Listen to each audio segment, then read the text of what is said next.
The following is a production of CUTV Sports.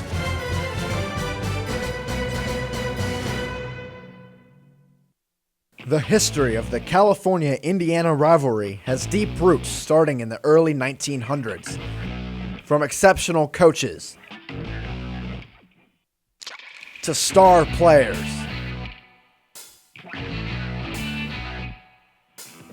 fans for both teams have experienced exhilarating games. In the early part of the rivalry, both teams enjoyed success. Frank Volcano for the Vulcans.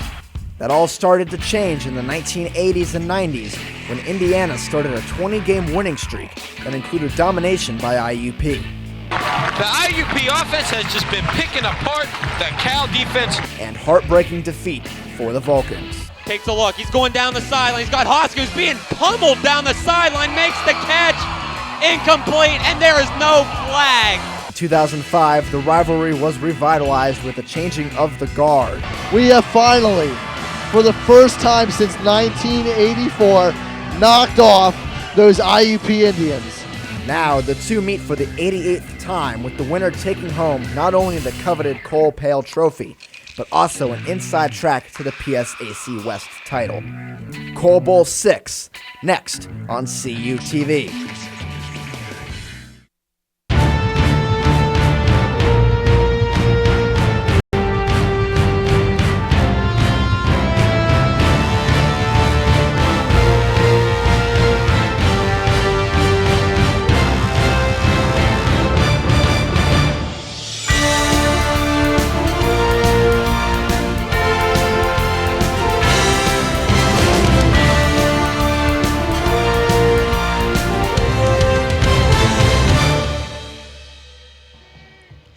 It's Cole Bowl 6 here at Adamson Stadium. The tradition continues as the IUP Crimson Hawks come into town to take on the hometown California Vulcans in a yearly traditional rivalry game here in the PSAC West. Hello, everybody. Alongside of Creighton Ravs, my name is Cody Jeanette, and we're very thankful that you could be with us here today for this yearly tradition where IUP takes on California and Creighton. Both of these teams last week, they have had big wins against their respective opponents. And they were big homecoming wins at that. California defeating a very highly touted Slippery Rock team here inside Adamson Stadium, 48-26. 500 yards of total offense for the Vulcans while forcing 4 Slippery Rock turnovers. Crimson Hawks though had a little bit of a scare with about 8 minutes left in the fourth quarter of their homecoming game against Seton Hill. It was a 30-28 game, and then 21 straight points by IUP, and they were able to escape a vastly improved Seton Hill team. Well, as we've been hinting at, this is a rivalry that goes back many, many, many years, and they've played many games against each other. California went to IUP for Cole Bowl 5, and IUP snuck away with a win in that game. Yes, they did. It's IUP's led this series, 56 wins, Cal with 23 wins and 2 ties. Cal won 7 of the last 9 meetings between these two teams. Last year was not one of them as the Hawks won 20-7 at Miller Stadium. 5 IUP interceptions, including 2 in the end zone. And DeAntoine Williams, player of the game in the Cole Bowl, 167 yards and 2 touchdowns. Vulcans' only points came off a Dewey McDonald pick 6. James Harris on the offense hopes to change that today. Yeah, they do hope to change that today, and there's, as we always like to say, there's certainly a couple players that you're going to be needing to keep your eyes on as you're watching at home. One guy for the California offense that really had a breakout game against Slippery Rock was Gary Brown. Oh, Gary Brown, the sophomore out of Columbus, Ohio. You know, we saw flashes of his brilliance last year, and now he's making the most of his opportunity. He has 10 plays of 20 or more yards. He had 111 yards and 2 touchdowns last week against Slippery Rock, and he is third in the conference with about 96 receiving yards a game. So he's an offensive threat at James Harris's disposal. And for the other side of the ball, on California's defense, the one guy that everyone's going to be keeping their eye on here today is Juwan Turner. Juwan Turner, the sophomore from Woodland Hills High School, twice earning his second PSAC West Defensive Athlete of the Week. He's the first Vulcan to capture that honor twice in a year since Gary Butler in 2007. And for the Crimson Hawks, they have had their fair share of secret weapons as well. One of them is contained back in the backfield, and he's one of the top rushers in all of the PSAC, and that is Luigi Linza Barista. Lindsey Brista, the freshman out of McKees Rocks, out of the very highly touted Pittsburgh Central Catholic High School. 5 times this year in 6 games, he's rushed for 100 yards. The one time he did not hit the century mark was when the Crimson Hawks lost in week 2 against Kutztown. If California defense can contain him, then they'll be on their way. And one guy that James Harrison company for California's offense is going to be needing to keep an eye on for the Crimson Hawk defense is Kevin Clark. Kevin Clark, the senior out of West Mifflin, has 61 tackles, 7.5 tackles for a loss. He's forced a couple of fumbles. He's been shoring up a linebacker core that's been banged up for IUP. Alex Burdahl, Dorian Lane have both missed time due to injuries. We may not see them today, so Kevin Clark has really developed into the leader of this linebacker core for Indiana. Well, the tradition continues, IUP and California here at Adamson Stadium. Coming up after a short break, we're going to hear with CUTV's own Allison Steinheiser. She'll be with Abby Foster of the Pennsylvania Coal Alliance. So stay tuned for that right after the break here on CUTV.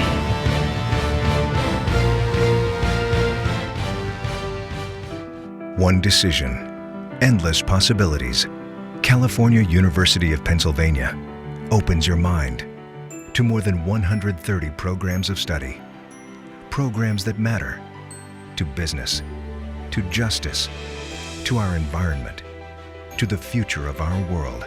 California University of Pennsylvania, because the world is waiting for you. Scholarships are available now.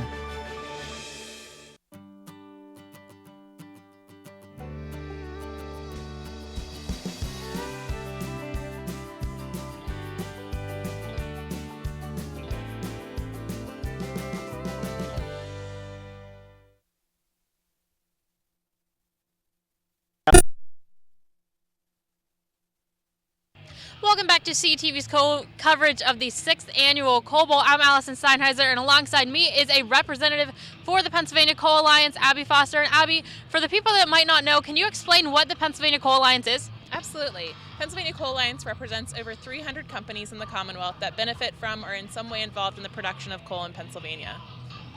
And what is it like for the Pennsylvania Coal Alliance to sponsor an event like the Coal Bowl? We're thrilled at the coal pride that we have from both universities, IUP and CalU. So we're happy to help continue this tradition started by the Lippincott brothers and to continue to sponsor it in the future.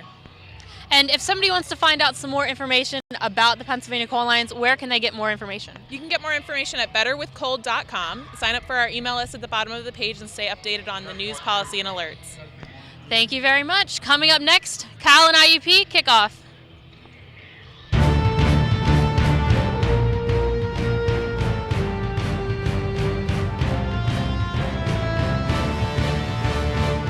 The Science of Sports, brought to you by California University of Pennsylvania. Hockey is a game of speed.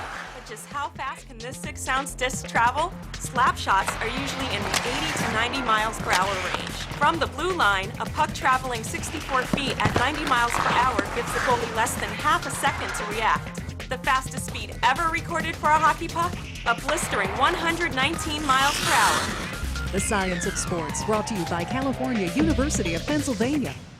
Since 1937, the Student Association Incorporated, known as SAI, has served the CalU student body by providing activities, programs, and services. Every enrolled student has the ability to take part in over 125 different clubs and organizations. Managing participation in every SAI activity is easy with OrgSync, a powerful tool for staying connected.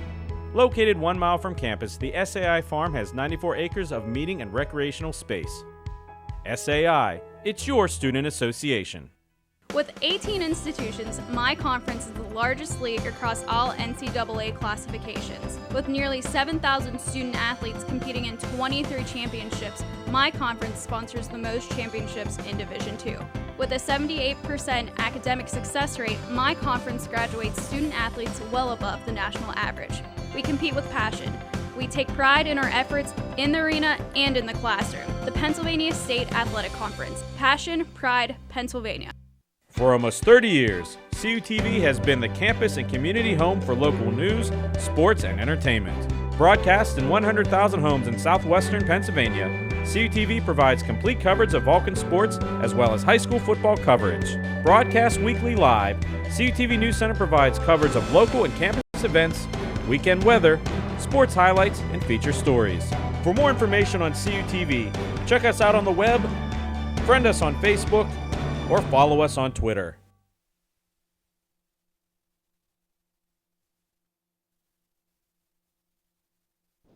Welcome back to the Coal Bowl here on CUTV, presented by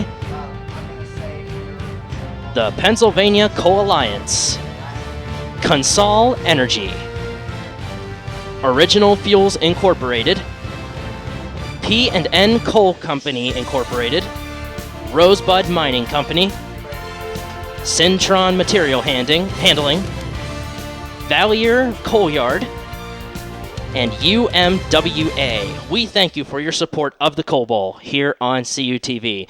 Creighton, now that we got all of our introductions out of the way and the game is about to kick off, let's take a look at our tail of the tape. Well, you see both teams doing quite well on the offensive end. California scoring 37-plus points a game. IUP nearly 30 points a game. Offensively, California's passing attack has been very effective. We saw that a couple times, especially in the Shippensburg and the IUP games. IUP, their running attack also quite impressive. And you look at the turnover margin, that could be the big difference in this game. California +3, IUP -4. And it's interesting, though, James Harris only 3 interceptions on the year.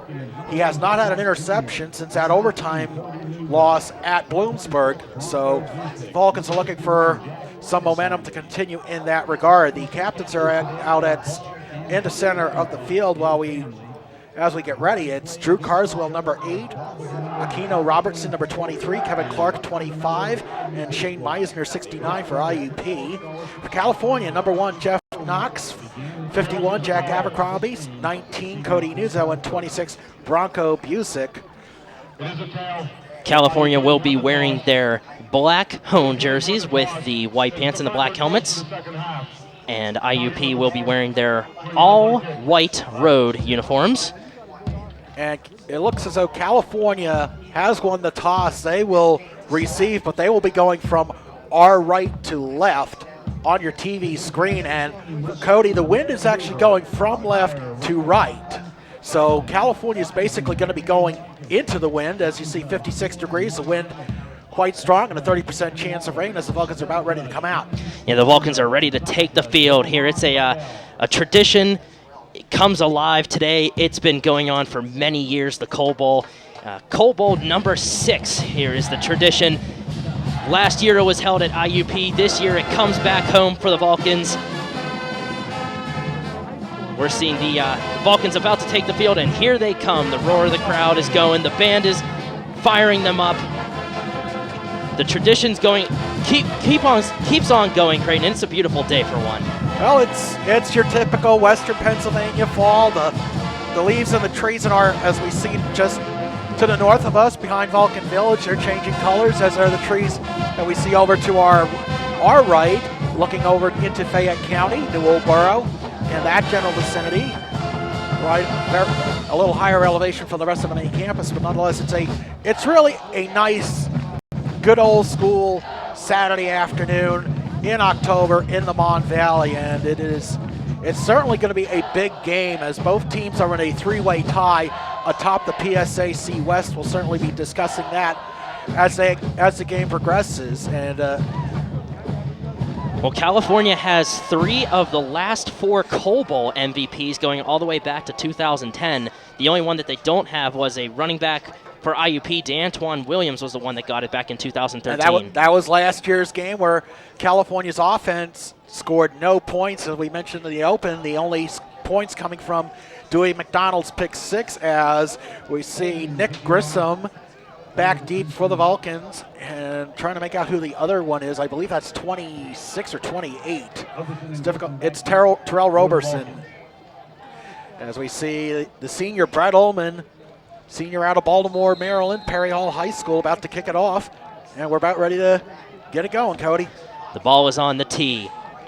Kicker runs up, and there it goes. It is a very long kick going all the way out the back of the end zone, so it's going to result in a touchback for the Vulcans. And that wind, that's where you're going to see it. You see James Harris, the quarterback, Nick Grissom, the running back, and then the wide receiver cores, Gary Brown, Kawan Scott, Luke Smorey, Des Green. Now, these are projected starters. Sometimes Coach Keller has gone with a 2 tight end set, sometimes a 2 back set. So it all depends really on from game to game. There you see Jack Abercrombie, the senior captain, centering the line. Jeremy Seaman missed a couple games earlier this year.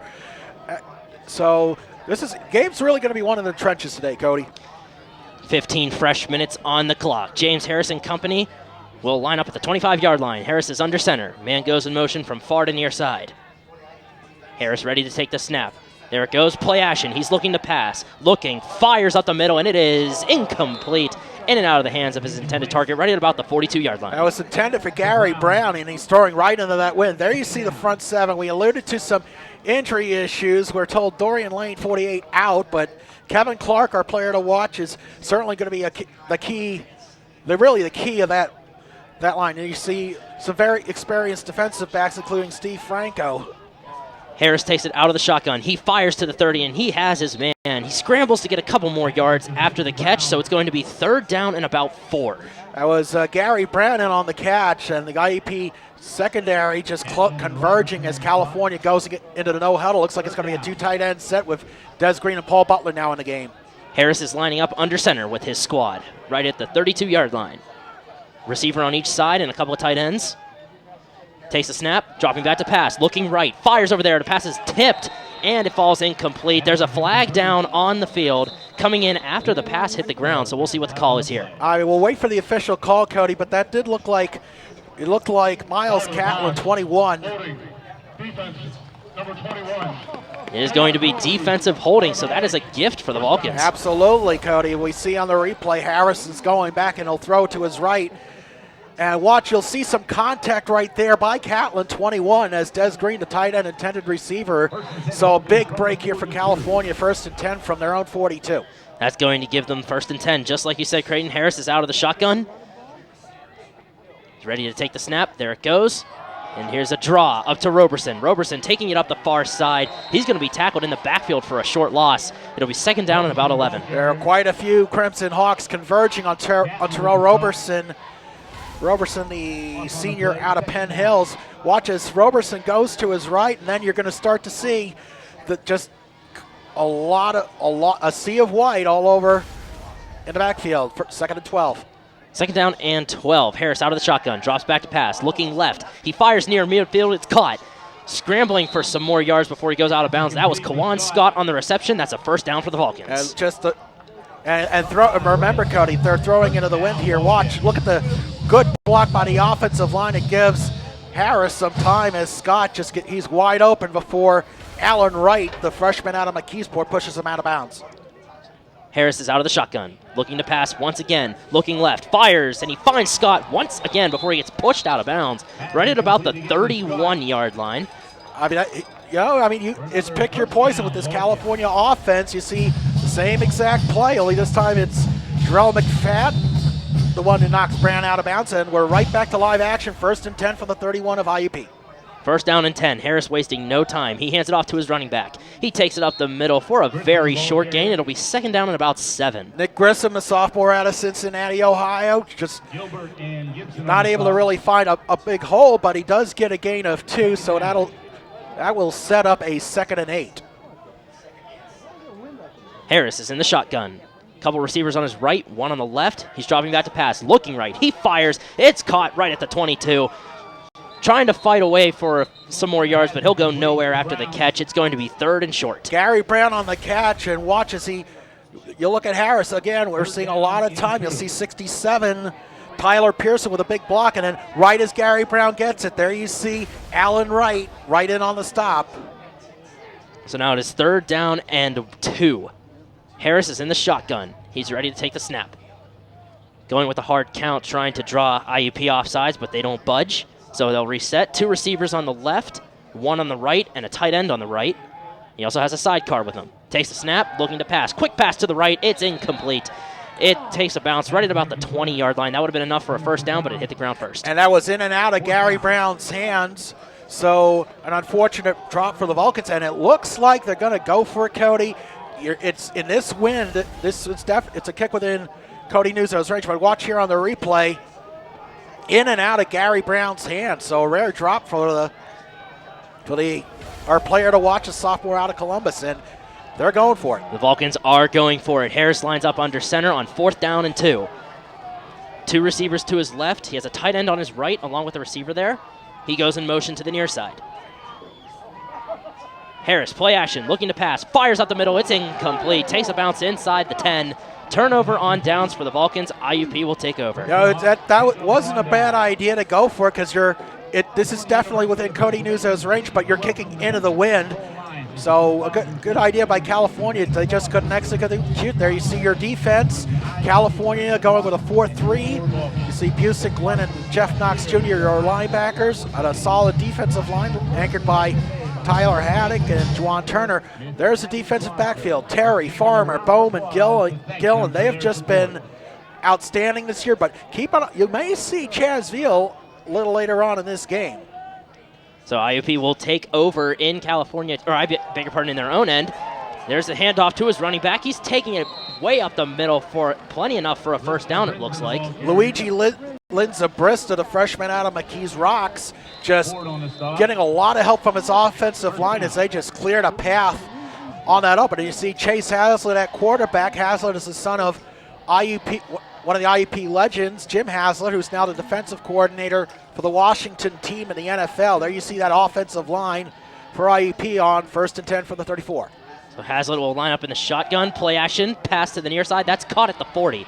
Breaking up the middle for a few more yards. He gets the first down, taken down right at around midfield. It'll be 1st and 10. That's Drew Carswell's the receiver. Watch as Hazlitt fakes a handoff in. Carswell, he's a senior out of McKees Rocks, went to Stowe Rocks High School, gets open on the catch. So right now, just the California defense not quite in sync as we have 1st and 10 for the 46.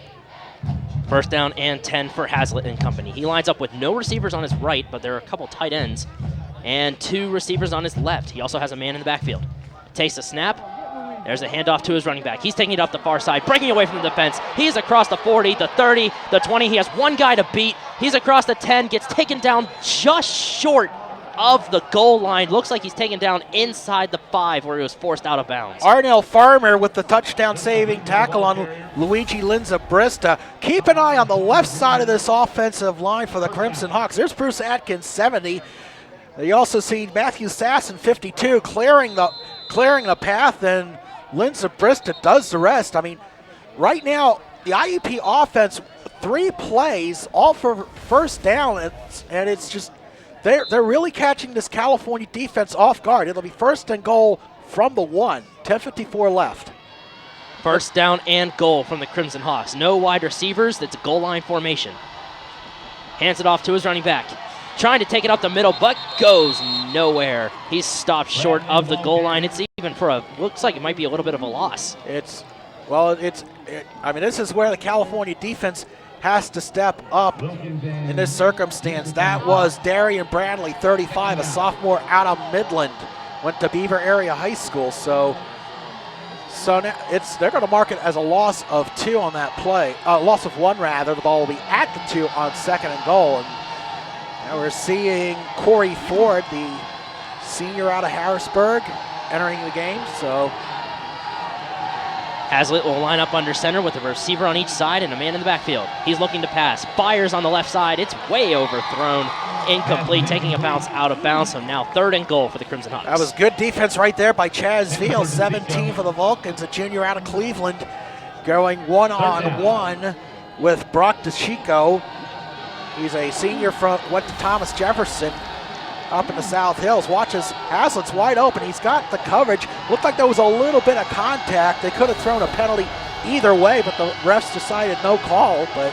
So this is a big 3rd down play for California. 3rd down and goal for the Crimson Hawks. Hazlitt is under center. Same formation as before. Takes a snap. He's looking right this time. He fires, and it's incomplete.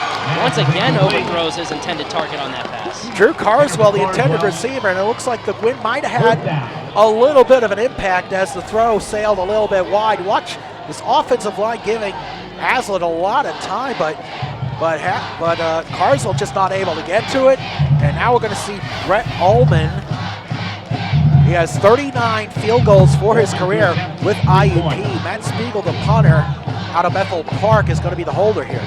So Brett Ullman will line up for very short field goal attempt. 20 yards. The snap is down, the kick is up, and it splits the uprights. It is good. IUP strikes first with 3 points here in Cole Bowl 6 with 9 minutes and 52 seconds left to go in the first. That is your score. IUP 3, California 0. More of the first quarter is next here on CUTV. The Science of Sports, brought to you by California University of Pennsylvania. Hockey is a game of speed, but just how fast can this 6-ounce disc travel? Slap shots are usually in the 80 to 90 miles per hour range. From the blue line, a puck traveling 64 feet at 90 miles per hour gives the goalie less than half a second to react. The fastest speed ever recorded for a hockey puck? A blistering 119 miles per hour. The Science of Sports, brought to you by California University of Pennsylvania. Since 1937, the Student Association Incorporated, known as SAI, has served the CalU student body by providing activities, programs, and services. Every enrolled student has the ability to take part in over 125 different clubs and organizations. Managing participation in every SAI activity is easy with OrgSync, a powerful tool for staying connected. Located 1 mile from campus, the SAI Farm has 94 acres of meeting and recreational space. SAI, it's your student association. We are back here at Adamson Stadium. IUP taking the lead 3-0 over the California Vulcans after their first drive of the game. We just saw the kickoff. It went all the way back into the back of the end zone, once again taking it with the wind, and now it'll be 25 on the 25-yard line. And you see IUP's rushing defense only allowing 50 yards a game, 248 passing yards. So it's a big test here for James Harris on 1st and 10 from the 25. Harris is under center. He sends Kawan Scott in motion over to the far side. Ready to take the snap. He hands it off to his running back.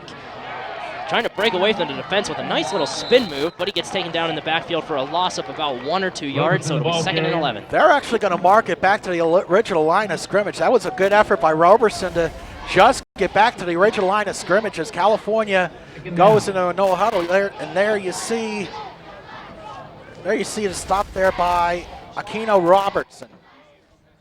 Harris is under center once again, 2nd and 10. Ready to take the snap.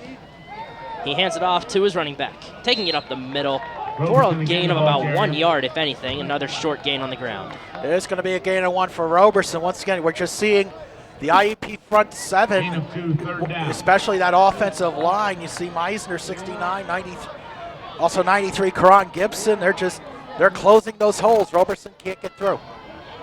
So Harris is in the shotgun now, here on 3rd down, looking to pass, looking left. He fires, it's caught right at the 35-yard line, which is very close to where the 1st down marker is. We'll see where they spot him. I believe he is going to get it, Cody. They're marking it at the 35. Watches Harris getting a lot of time thanks to his old offensive line. And Brown with a nice catch along the sidelines, had a couple of beat McFadden by a couple of steps. So actually, it looks like we're going to.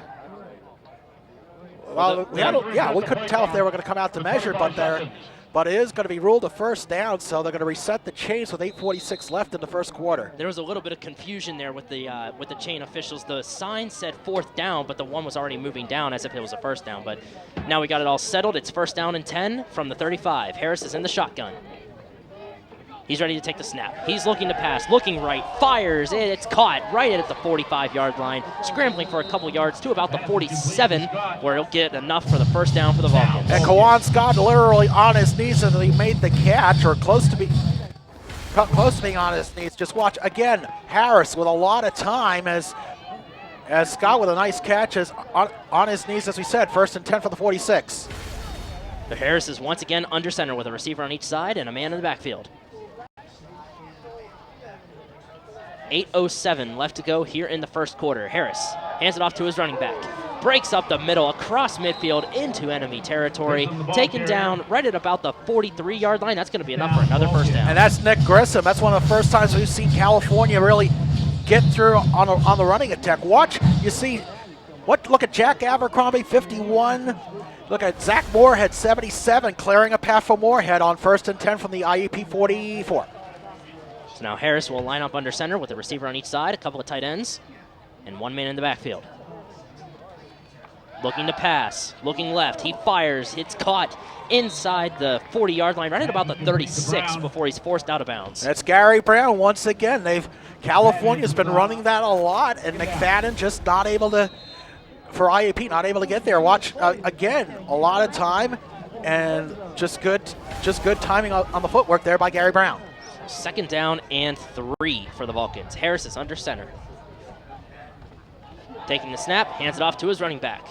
Trying to break up the near side, but he's stopped right at the line of scrimmage, so it'll result in no gain. Look like, and there's Kevin Clark, our player to watch on the IUP defense.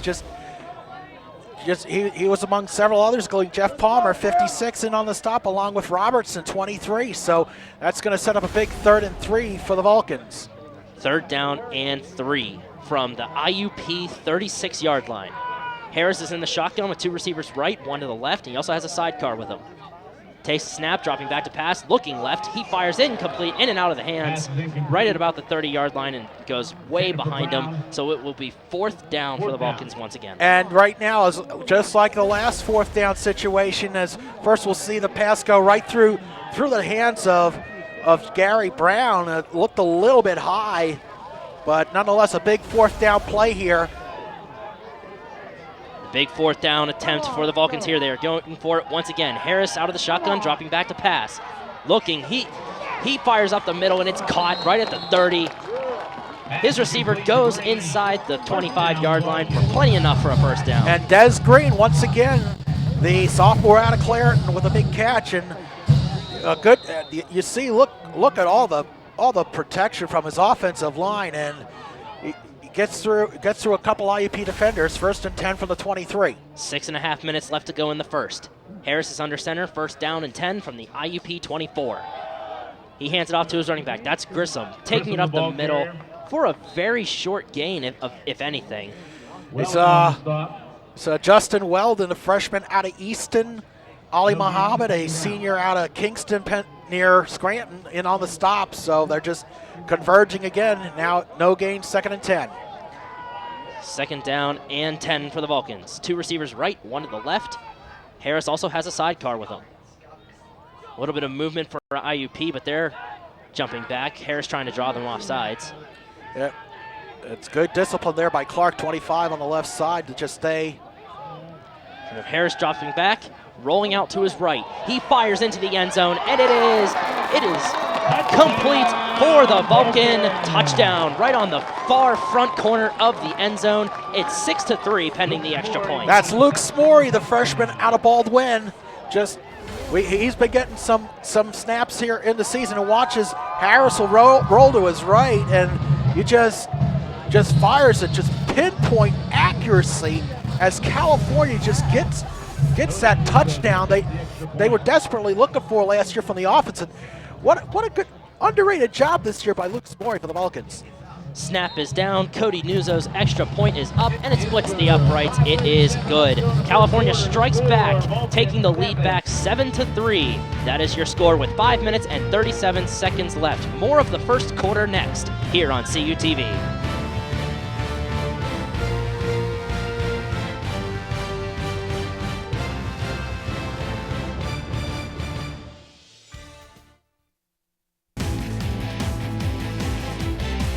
Watch the best plays.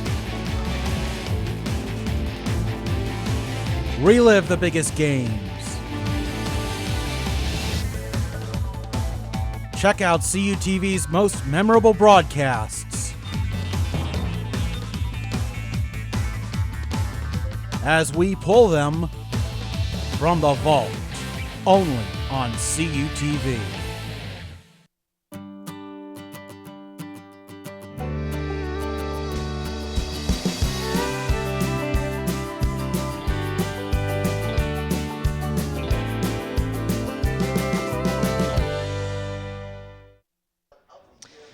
Cody Nuzzo lines up to kick the kickoff away to IUP after the California scored a touchdown to get the lead back 7-3 here in Coal Bowl 6 at Adamson Stadium at Cal U. There goes the kick. It is a minor squib kick going up the middle, retrieved at about the 25. Return man breaks up the near side, getting across the 30. He's taken down after about a 7-yard return, so it'll be first down and 10 for IUP. That's C.J. Jackson, a sophomore tight end out of Gibsonia, Pine Richland High School, in one of the upbacks with the catch. And a disparity there on the rushing yardage. IUP runs about 180 yards a game.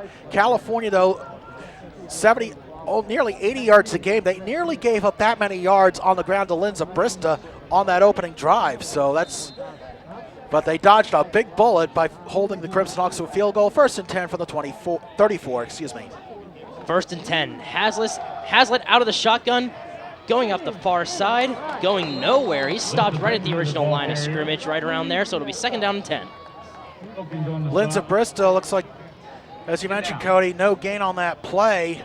Just now, I think California is now starting to make those defensive adjustments. Closing in now, they're focusing in there on the freshman, so it's going to be second and 10.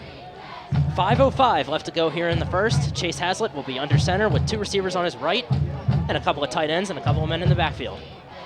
He takes the snap, play action pass, looking right, he fires, it's caught at the 45. He's across midfield, diving across for a few more yards after the catch. Going to be plenty enough for a first down for the Crimson Hawks. Sloth Williams, the senior out of Harrisburg, went to Bishop McDevitt. Watch as, again, Hazlitt fakes the handoff, and he just has Williams wide open. Nearest receiver probably a few yards away, so now IUP's in California territory, first and 10. Ball is lined up right at the L of the California logo at midfield. It's first down and 10. Hazlitt is under center. He has a couple of men in the backfield and a couple of receivers. He hands it off to his running back, but the defense comes through for a big loss, pushing them back into their own territory, actually. Big loss on the play. Tyler Haddock, the freshman out of Montour High School in Robinson. Look at how he just barrels through right past the IUP offensive lineman, right, and takes down Lindsay Brista. That was Jorge Vicioso, the senior out of Passaic, New Jersey. He got beat on that play for IUP. Second down. Second down and 14, according to the Adamson Stadium scoreboard. Hazlitt under center, play action, looking to pass, and look out, he is a fumble. That's a fumble. He is blindsided, completely blindsided from his back. Ball is on the ground, recovered by California. Jawan Turner, the PSAC Athlete of the Week, rolls up from the blind side. He just absolutely he just drills on a clean hit, Hazlitt, and watch on the fumble recovery. There's a sack. Hazlitt just fumbles it right there, and Tyler Haddock, talk about a big play by the California defense. Boy, that's your momentum changer right there. First and 10 for the 44. And that was, like you were mentioning before, Creighton, that turnover margin. Yep. IUP had a -4 compared to California's +3, so now we see that come into effect. First down and 10 for the Vulcans. Harris is under center. Has a couple of receivers on his right. Play action, looking to pass. He's looking right. Fires to a wide open receiver at the 40. It's caught. Scrambling for a few more yards across the 35. Taken down at about the 32. That's going to be enough for a first down for the Vulcans. That's Ryan McCauley, the sophomore from Seneca Valley, just doing a phenomenal job getting open. McCauley doesn't catch a lot of passes as the fullback, but he certainly makes the most out of his opportunities. First and 10 for the 32. First down and 10, 3:35 left to go in the quarter. Harris under center. He hands it off to his running back. He's met in the backfield for a short loss right at around the 34, so should be second down and about 12. That's Jamal Everett, 92 for IUP. Freshman out of Upper Marlboro, Maryland, in on the stop. And he just wraps up Grissom almost right away. Second down and 13. Second and long, 3:05 left to go in the first quarter. Harris is in the shotgun. He takes the snap, hands it off to Grissom. Grissom up the far side, finds a hole, goes across the 30 down to about the 26-yard line. It's going to be third down and very manageable now. And that was Nick Grissom finding some holes, just able to kind of thread the needle, if you will. Watch, he gets look at a good block there by Derek Fio, right before Clark in on the tackle, 25 for IUP, and we're back to live action on third down. Third down and 5.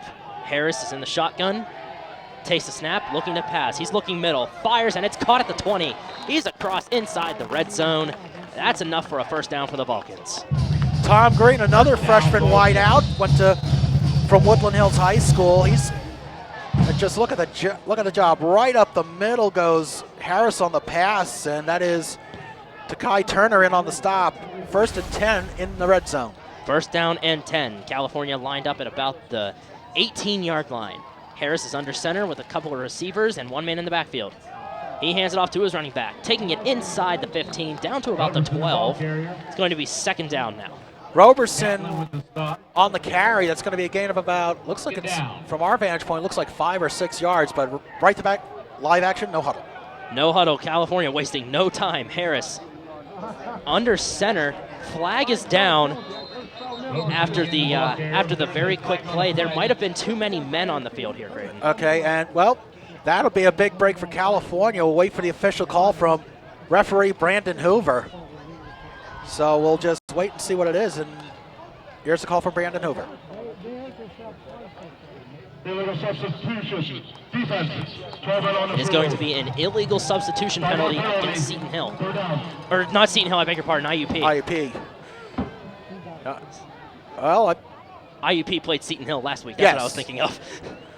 But I guess it is not enough for a 1st down, apparently, but the referee signaled it was 3rd down, but it is in fact 2nd down, and they are actually going to give them a 1st down, Cody. They are dropping the sticks on the far sideline. 1st to go from the 8. It is going to be 1st down and goal after the penalty. 1:40 left to go in the 1st. Harris is under center. Ready to take the snap with one man in the backfield and a couple of receivers on his left. He hands it off to his running back, breaking up the near side, inside the 10, 5. Did he make it in?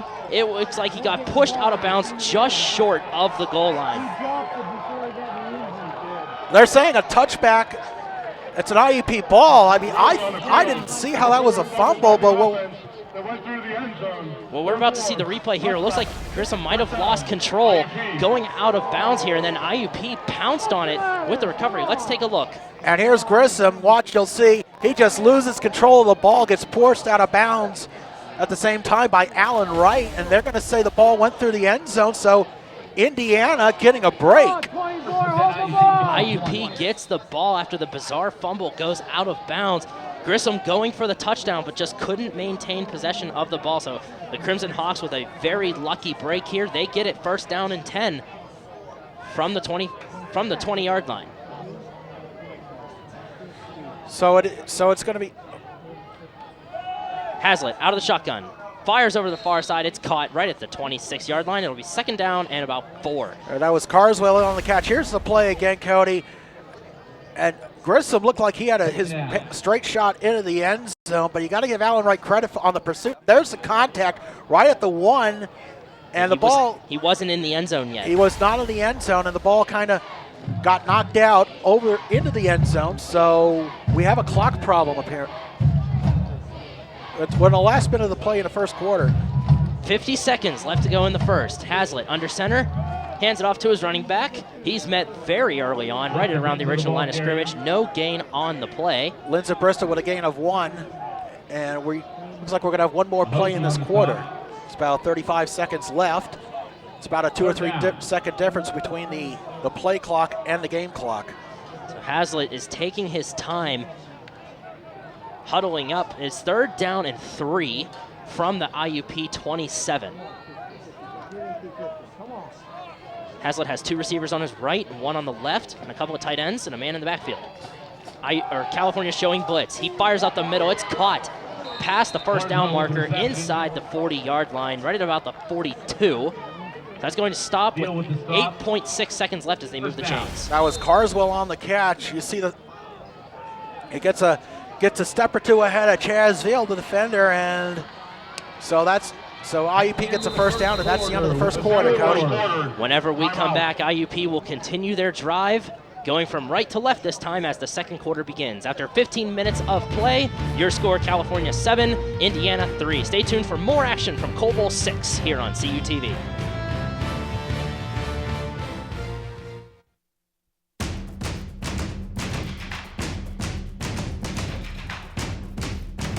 Don't miss a second of the exciting 2014 California University Vulcans football season. Whether home or away, CUTV is your home for Vulcans football. Watch every step of the way as Coach Keller and the Vulcans strive for a PSAC title and NCAA playoff berth. Your home for Vulcan football, CUTV.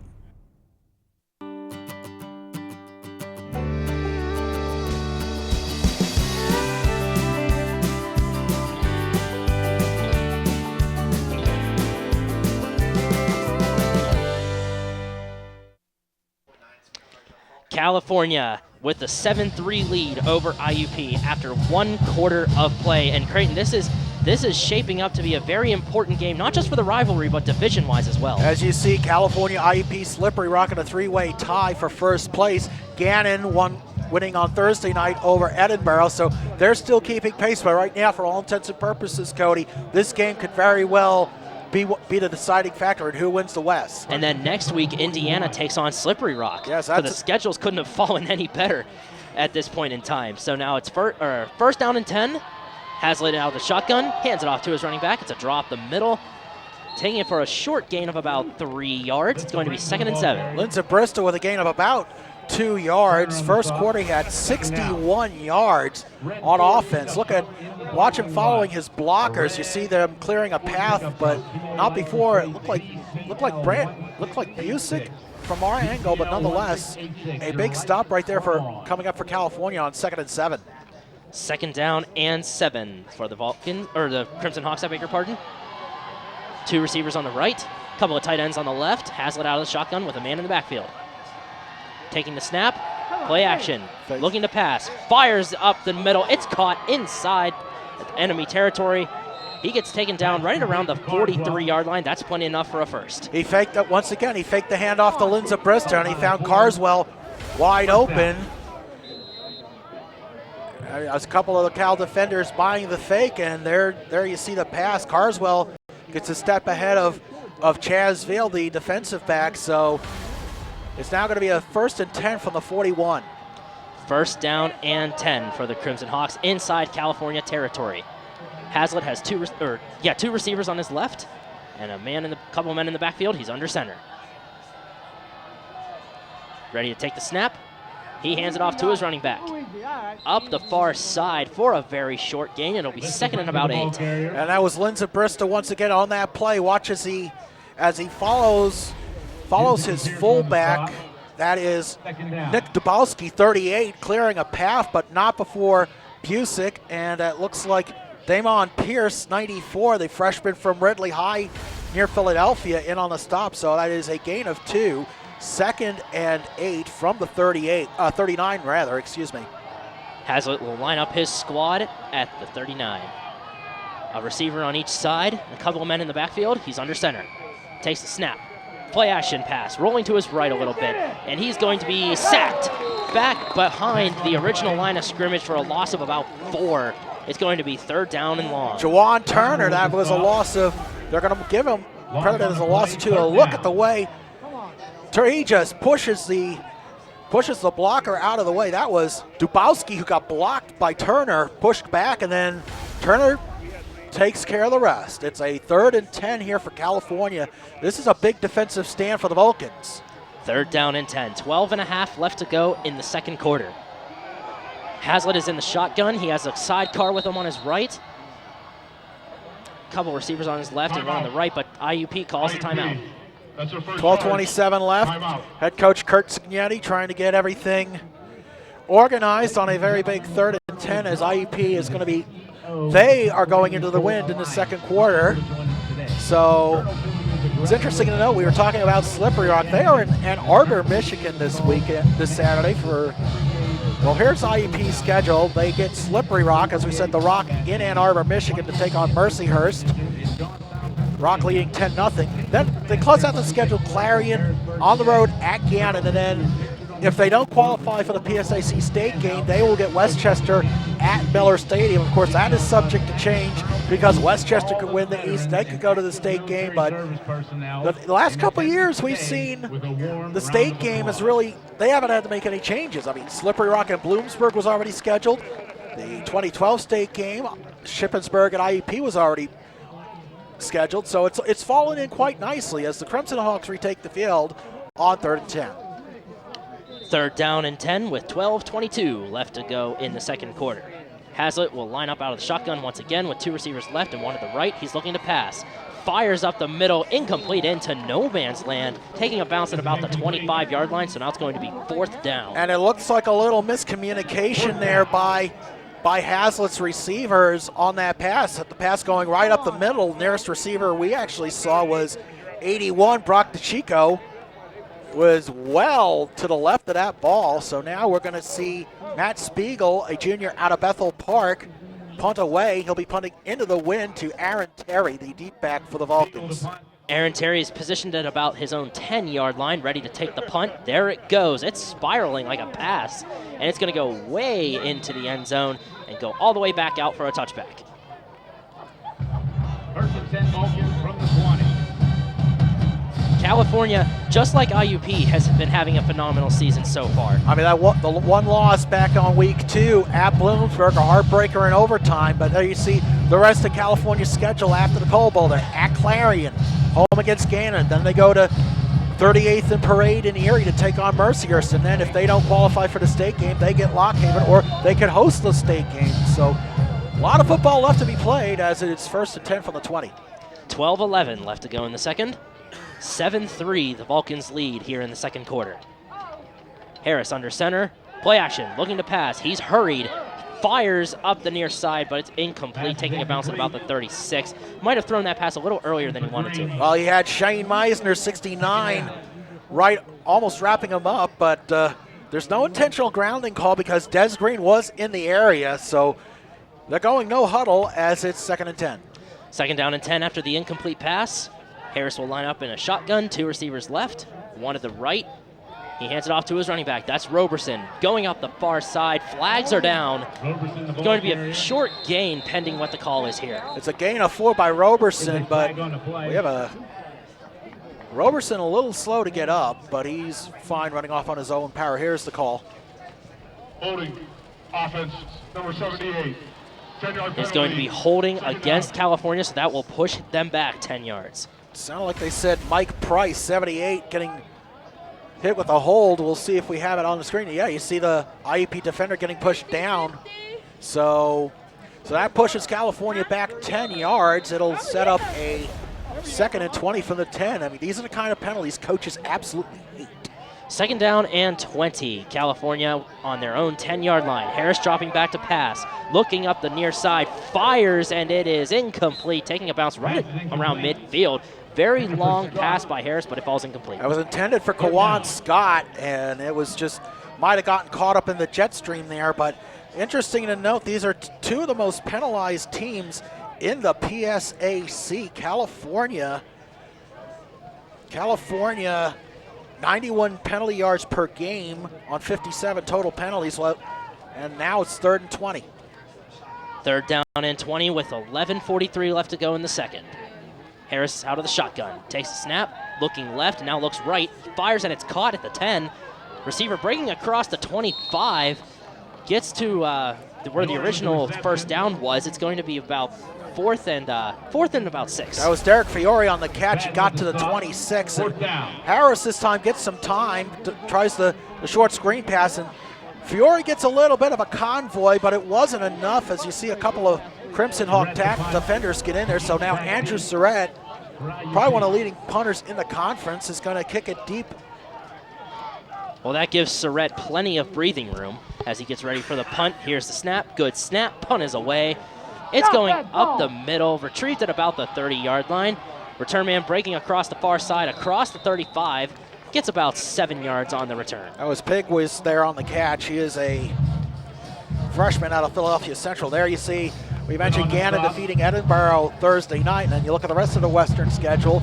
Mercyhurst playing Slippery Rock in Ann Arbor at Michigan Stadium. Clarion at Seton Hill rounds out the West. A couple of intriguing games in the East. Bloomsburg at Kutztown, where they are renaming the stadium after Buffalo Bills legend Andre Reed, who also graduated from Kutztown. Shippensburg at Westchester, East Stroud Millersville, Cheney Lockhaven and Cheney rather close on the schedule. Here's 1st down. 1st down and 10 for the Crimson Hawks. Hazlitt hands it off to his running back. And he's going to be met very early on by the defense for no gain on the play. It's going to be 2nd and 10. That is Izzy Green. He's a sophomore out of Trotwood, Ohio. Green saw a little bit of action last year, but he's been really hasn't seen as much playing time with the way Lynn Zabrista has emerged. And speaking of Lynn Zabrista, he's now back on the field as Green will head back to the bench. No gain on that play, so that'll be a 2nd and 10. About 10 and a half left to go here in the second quarter. Hazlitt will be lining up under center. One receiver on the left and a couple of tight ends and a couple of men in the backfield. Ready to take the snap. He hands it off to his running back, trying to break up the far side, or near side, I beg your pardon, but going nowhere. He's met again very early on by the defense for a short loss. They might actually say he's back to the original line of scrimmage is Lynn Zabrista. That's just a good job by the California defense to stay with him. Tyler Haddock in on the stop, and watch the offensive line. Just they tried to sweep the defense out of the way so Lynn Zabrista could get through, but Tyler Haddock would have none of that. He gets the stop. It's a big 3rd and 10 for the Vulcans. So 3rd down and 11 according to the Adamson Stadium scoreboard for the Crimson Hawks. 3 receivers on the right, 1 on the left. Hazlitt in the shotgun with a sidecar on his right. California showing blitz. Here they come. Fires up the middle. That's caught and hit as he caught it in midair. That's going to be short of the 1st down, so IUP's forced with the 4th down. And that's incomplete. How about that hit by Jordan Bowman, timing it perfectly, but look at the blitz. Here's Bronco Busick, 26, almost going Troy Polamalu, timing that blitz perfectly, and look at just an impressive hit right there on Pegwas by Jordan Bowman, a sophomore from Central Dauphin in Harrisburg. Terry back deep up for the punt. So now it's a punt for IUP now. It's going down the middle, right at about the 20-yard line. Terry retrieves it. It's caught. He's going up the far side. Now he's trying to break up the middle, but gets spun around and taken down at about the 27. That is where California will start their next drive. That was Steve Branco in there on the stop. And Cody, you know, California is taking part in something called the UTAP Water Challenge. If you log on to Facebook and vote for CalU, they are currently ahead of the University of Scranton in the UTAP Water Challenge. So you can vote once a day, and the UTAP Water Challenge is presented by Pennsylvania American Water. Yeah, California with the big lead in that over the University of Scranton, maintaining the lead as here in the game now we see a pass caught on the near side to about the 40-yard line. That's going to be enough to move the chains. That's Gary Brown with another sideline pattern for the Vulcans. And watch how he fakes a handoff to Roberson, does James Harris. Harris just firing a perfect strike to Brown. Back to live action, 1st and 10. 1st down and 10, 9 minutes left to go in the second. Out of the shotgun, Harris will hand it off to his running back up the middle. Takes it for about 2 or 3 yard gain. It looks like they'll spot him just short of the 45. They're going to spot him at the, I thought they were going to spot him at the 44, but they're actually going to spot him at the 43 for a gain of 2, 2nd and 8. And they're California going no huddle. 2 receivers on the left, 2 on the right. Harris in a shotgun with a sidecar on his right. That's Roberson. Looking to pass. Fires up the middle. That's caught across midfield in enemy territory. He's breaking away. Gary Brown across the 20. He's going down. The ball is out. Ball is rolling inside the 5. Who pounced on it? It looks like IUP. No, they're saying it looks like Gary Brown might have gotten a break as they're still fighting for that ball in that pile. And it looks like they're going to say California has a ball. Talk about a big break for the Vulcans. Gary Brown able to fall on the ball, and it was straight up the middle by James Harris on the pass, and you'll watch as Brown, he evades the defender there, Eddie Stockton, and then he's got Kevin Clark there, and what a good job by McFadden, the number 3, punching the ball out. And you know, I think that stiff arm, that extended stiff arm, might have opened up the door for McFadden to force a fumble. So they do spot it, 1st down and goal at the 1. That's a very lucky break for the Vulcans and some bonus yards after a scary fumble there. So Harris will line up under center with a receiver on his left. He fires over there, lobbing it, and it's incomplete, taking a bounce halfway deep in the end zone. Going to be 2nd and goal. Tight end Des Green getting defended there by Steve Franco. going one-on-one there. Watch as there's a throw. You'll see, you'll see Franco 12 grabbing Des Green's jersey. So they could have got away with a hold there, but nonetheless, a big second down and goal play for the Vulcans. 8:03 left to go in the second. Harris is under center. Second down and goal from the 1-yard line. Harris hands it off to his running back. Roberson hurtling over the line. And it looks like he got enough for the touchdown. Yes, he did. He's in the end zone for the Vulcan touchdown. Terrell Roberson hurdles over the line to get the Vulcans 6 more points, 13-3, pending the extra point. And just a good job as Roberson follows his line. We'll take a look at the replay here, and you'll see Roberson just amazing. A little shorter of a jump than you would have liked, but nonetheless effective. Cody Nuzzo is lining up for the extra point. James Harris ready to hold the snap.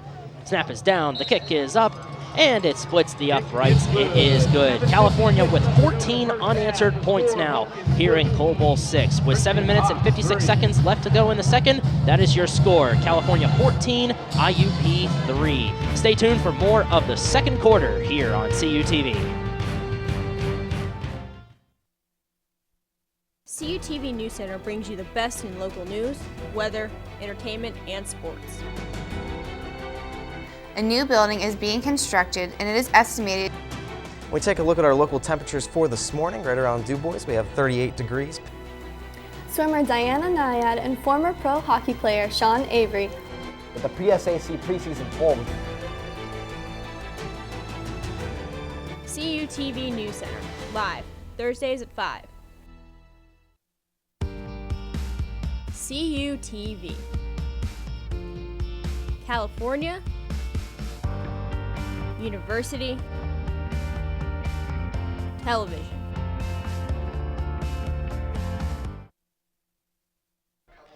Cody Nuzzo set to send the kickoff away to IUP after California scores another touchdown to put 7 more points on the board. The kick is retrieved right at around the 1-yard line, and the return man goes up inside the 20. There's a little bit of a scrap after the play. The ball might have been loose, but IUP gets the recovery. And that was, well, here's the play. Here's the catch by Brown as Harris just has plenty of time. Brown gets at least 3 or 4 steps there on stopping the defender. And watch the stiff arm as he's grabbing Clark's jersey. McFadden 3 on the left-hand side of the screen punches the ball out, and Franco had a chance to scoop it up, but Gary Brown really dodging a bullet as he's able to fall on the ball. So it'll be a first down and 10 from the 23. And there's the touchdown, we see the jump there by Roberson. So Chase Hazlitt will go under center, taking the snap, looking to pass, fires up the middle. That's caught at the 35, I beg your pardon. He's hurdling over the defense, trying to get to midfield. Plenty enough for a first down for the Crimson Hawks. That was DeChico, the receiver, was left wide open by this Vulcans on defense, and you see the play fake over to Linza Bristow. There's the pass to the right, and receiver had about 4 or 5 steps there on Bowman before he gets stopped. First and 10 for the 47. 7.5 left to go here in the second quarter. Hazlitt will line up in the shotgun, directing traffic. California showing blitz, now they pull back. Play action, looking to pass. Fires up the middle, and it is going to be caught inside the 40-yard line of enemy territory. That's enough for another first down for the Crimson Hawks. And once again, Carswell, you're seeing Hazlitt fired right up the middle. IUP now looking like they're going with a no-huddle here. He's just that offensive line for the Crimson Hawks giving Hazlitt plenty of time, as it'll be first down and 10 from the California 38-yard line. 7:02 left in the half. Hazlitt taking a little bit of time coming out of the huddle, and now he gets his squad ready. First down and 10. He's out of the shotgun with 2 receivers on his left and a couple of tight ends on the left as well. 1 man in the backfield, takes the snap, and he hands it off to his running back. He takes it up the middle for a very decent gain, going to be about 2nd and maybe 5. Looks like Linza Bristow with about a gain of 4, try to spin around away from the defenders, but unsuccessful. So now California this is where you need one of those big defensive stands here if you're California. You see Linza Bristow, we'll get back to live action on 2nd and 6. 2nd down and 6, Hazlitt is under center. 2 men in the backfield and a couple of receivers, 1 on each side. He's looking to pass, fires up the middle, is picked off right at the 25-yard line. California, the return man, across midfield, across the 40, down at about the 35-yard line on the far side. California with a huge turnover there. Jordan Bowman with the big interception.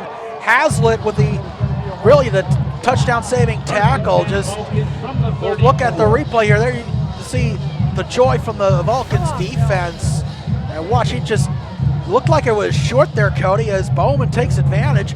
Jeff Knox Jr. getting a little bit of with a good block, and then there you see Hazlitt tripping up Bowman right inside the 35-yard line. So that'll set up 1st and 10 from the 34. Big opportunity for the Vulcans to put this one away. 6 minutes left to go in the second quarter. James Harris will be under center, a couple of tight ends on his right and a receiver on each side. He also has a man in the backfield with him. He takes the snap and he hands it off to that running back. That's Grissom. Grissom takes it up the middle for a short gain. It's going to be 2nd and 7. It's a gain of 1 as Grissom just zigzags up the middle. But I mean, Cody, you talk about momentum. You just saw this last week against Slippery Rock with the 3 interceptions. As we're back to live action, hurry up offense, 2nd and 9. James Harris wasting no time. He's under center with a receiver on each side. 2nd down and 9, according to the Adamson Stadium scoreboard.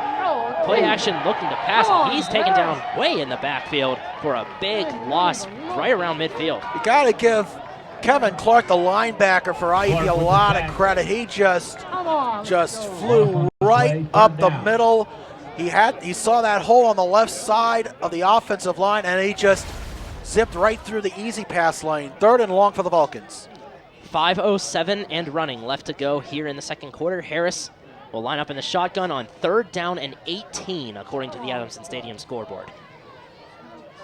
2 receivers on each side, and he has a sidecar on his left.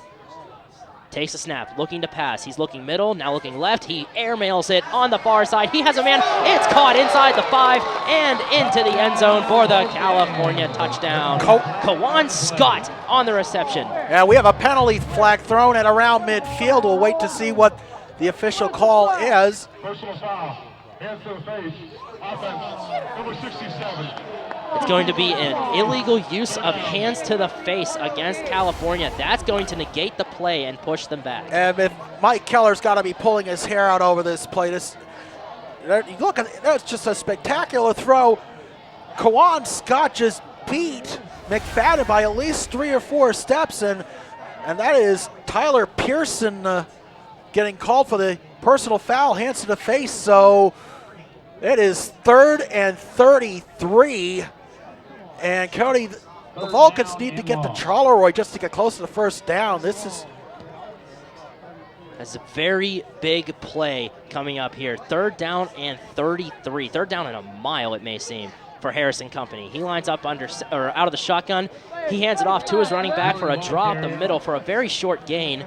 So now we'll see Surrett take the field to punt it away. It was Derek Fiore trying to really get a spark on that run, but keep an eye on Karan Gibson, 93, just wrapping him up almost immediately after a gain of 3 yards. So Andrew Surrett now on to try and pin the Crimson Hawks deep as Surrett with the snap. Good snap, punt is away. Very long punt, waving for a fair catch. It's going to bounce at the 1, but go all the way back into the back of the end zone for a touchback. That was Walt Pagees in the back calling for the fair catch, but I mean, this wind also has that double-edged sword effect on your punting game. This is the D2 football poll issued that came out earlier this week. You see California cracking the top 25 and in the 25 spot after they went over Slippery Rock, and you see the other regional teams, Westchester at 8, Shepherd out of Mountain East at 9, Bloomsburg at 12, Winston-Salem at 14, Concord at 20. So the first regional rankings come out in about 2 to 3 weeks, and it'll be interesting to see where California stacks up. 1st and 10 for the 20. 1st down and 10 for the Crimson Hawks. Hazlitt out of the shotgun, looking to pass, firing on the far side. It's caught at the 25. He's trying to back up the middle. It's going to be a good gain and enough for a 1st down. And that was a good job by Carswell. Once he caught the ball, he kind of hooked around. That was kind of a hook pattern, if you will, after he caught the ball, getting away from the defenders. But you see, he avoids 2 defenders, but he can't avoid a second wave. But that second effort gets him past the first down yard. It's 1st and 10 for the 31. 3:45 left to go here in the second quarter. Haslett in the shotgun, 2 receivers left, 1 to the right. Taking the snap, rolling to his left. He's hurried, going back to his right. Now he's going to be taken down way in the backfield for a big loss with the sack. I'll tell you what, Tyler Haddock is certainly making an argument. He wants a Defensive Player of the Week award. Look at the way he just once he is able to get right through that hole in the middle of the offensive line and take down Haslett. And you see Turner coming in 53, also another stop. So, but that's going to set up a second and quite a bit. It looks like 2nd and 18, Cody, and it'll be 2nd down and 18 with 2:56 left to go in the second. Haslett is out of the shotgun. He takes the snap. He's looking to pass. Firing near side. It's caught at the 20. California's defense right there to meet him after about a 9-yard gain after the catch. That was Darian Bradley with the catch. He's able to get back close to the original line of scrimmage. 3rd down. Very fortunate. I thought he might have gotten stopped a few yards back, but he's able to evade the traffic. Watch the pass here by Haslett, and now you see Bradley. He's going to try. He eludes Bronco Busick, 26, but there you see a swarm of Vulcan defenders, including Adam Ahachi, 98, Spencer Erlin, 46. So now 3rd and 11. 3rd down and 11. Just over 2 minutes left to go in the second. Out of the shotgun, 2 receivers right. He's looking to pass. He's looking to his right. Now rolling out that way. He looks like he's going to keep it for himself. He's across the 40 and plenty enough for a first down before he runs out of bounds. Short right around midfield. And on that play, you got to give credit to Brock DeChico, 81, the tight end. Got a block that pushed the defender out of the way. Watch how Haslett rolls to his right, and he doesn't see anybody open, so he takes it himself. He's got wide open space, and there you see the block by DeChico. So 1st and 10 from the 44. Big break for IUP. So Haslett will line up with 2 receivers left, 1 to the right, out of the shotgun with a man in the backfield. Takes the snap, looking to pass. He fires it down the middle of the field, and it's incomplete over the head of his intended target, taking a bounce inside the 20. That was intended for Pugliese, but it was well overthrown. It was overthrown to the point where he also overthrew Aaron Terry, who's now got to run off the field because his shoe came off. So now a 2nd and 10 for the Crimson Hawks as Haslett, his first year in the IUP program, transferred in from Missouri during the offseason. So trying to stabilize the quarterback position for the Crimson Hawks as we're back to live action, 2nd and 10. Just over 90 seconds left to go here in the second quarter. 2nd down and 10. Haslett fires up the middle. It's caught right at midfield, and that is where he gets taken down. He's going to be just a few yards short of the first down marker. That was Carswell with the catch, and he gets swarmed over by quite a few Vulcan defenders. You see Haslett takes a few steps back, and right as he fires, he gets met right away by Chaz Veal. So, and to clarify, actually, Haslett is from Clayton, Missouri, and he went to Illinois. So just a little clarification, 3rd and 2. 3rd down and short. Haslett out of the shotgun, looking up the middle. He fires, it's caught inside the 45, and that's enough for a first down. He gets rushed out of bounds at about the 35. That'll move the chains. And with under a minute left, it's interesting that IUP's not going no huddle, but they're out of bounds. They stop the clock. It is now a 1st and 10 from the 35. So. And they still have 2 timeouts left as well. True. So there you see Haslett. There have been times he's just been getting a lot of time, and there you see DeChico getting open, that tight end for the Crimson Hawks. So the clock is stopped as he went out of bounds, as is the case in the closing minute or two of each half. So they're milking. They got 8 seconds left on the play clock. They really need to hurry. 1st and 10. 5 seconds on the play clock. Now 4, now 3. Haslett. And then IUP is forced to call a timeout here. That's going to be their second one of the half. Haslett did not look happy as he was calling a timeout. Kind of noticed how he just a little bit of frustration as he tries to, as he gets his marching orders from Kurt Signetti, excuse me. So, Cody, coming up at halftime, we're going to have the CalU Marching Band performance. Yeah, they're getting ready over on the right side, behind the end zone. And what better day for this marching band to be featured here on CUTV than the Coal Bowl? Incidentally, they will also be performing at Heinz Field on the prior to the Monday night game between the Houston Texans and the Pittsburgh Steelers. It's a second straight year that Dr. Marty Shearer and his band have made the trek to the North Shore. They certainly give the CalU population quite a bit to be proud of, and a couple members of our CUTV crew are also performing with the band today. So yeah, Matt Hagee, Steve Mannering, and Anthony DeAgostino will all be performing with the marching band here today. And we're coming back to live action. It'll be 1st and 10 from the 35. 51 seconds left to play in the first half. 1st down and 10 for the Crimson Hawks. 2 receivers left, a couple of tight ends on the right, and 1 man in the backfield.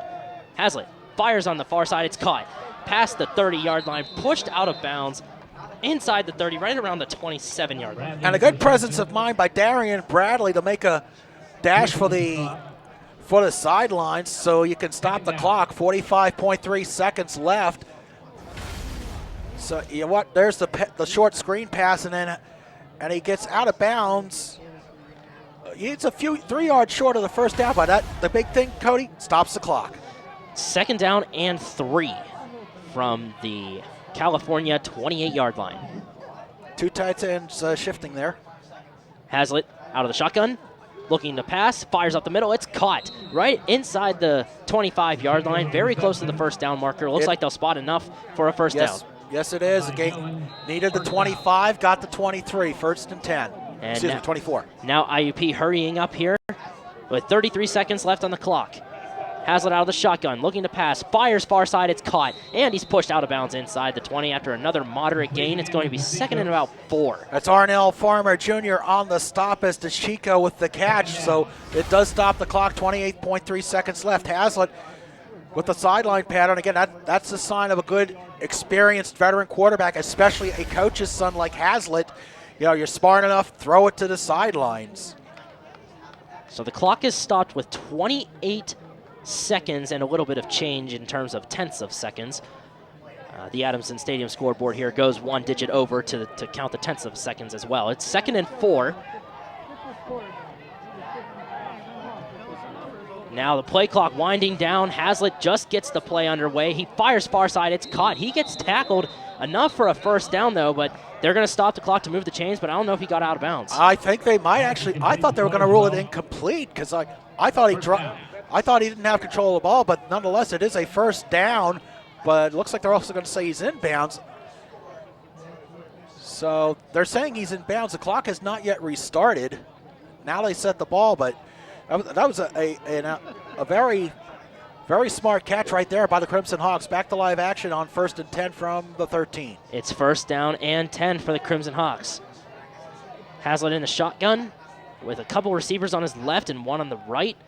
Play action, looking to pass, and the near side, and that is picked off by California in the end zone. Return man, he's across the 20, he's across the 30, across the 40.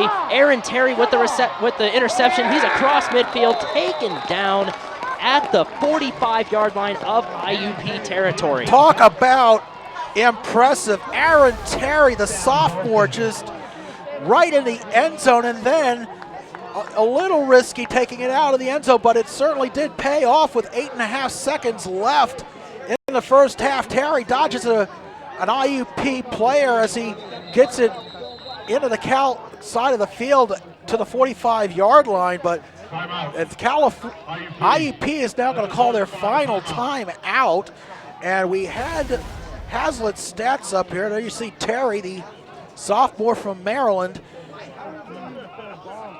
That is a big interception for California because it stops the threat of IUP scoring right before the half, and I'm sure that's the last thing that California wanted. They always usually say the team that scores, whether in the first minute of a period of play or the last minute of a period of play, gets a huge momentum boost, and that would have been anything but for the Crimson Hawks. Chase Hazlitt right now, 15 for 22 for 167 yards, but he's also thrown those 2 costly interceptions.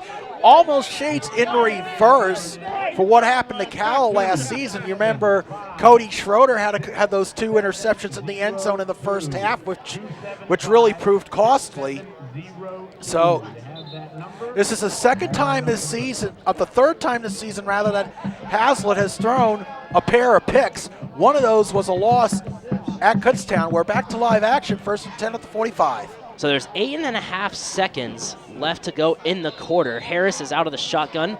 We'll see how many plays California can get off here. 2 receivers on each side and a sidecar on his right. Harris dropping back to pass. He's rolling out to his left. He is hurried, and he is going to be sacked back into his own end. 2 seconds, now 1 second, and time expires. That was an outstanding job by Shane Meisner coming in from the blind side to take down Harris as we're going to halftime. After 1 half of play, 30 minutes have elapsed here in Cole Bowl 6. Your score, California 14, IUP 3. We will be back here at halftime for the marching band performance, and we'll invite you to sit down and enjoy the marching band performance here on CUTV, and then we are going to come back for the second half here of Cole Bowl 6. Don't go anywhere, folks. Stay tuned.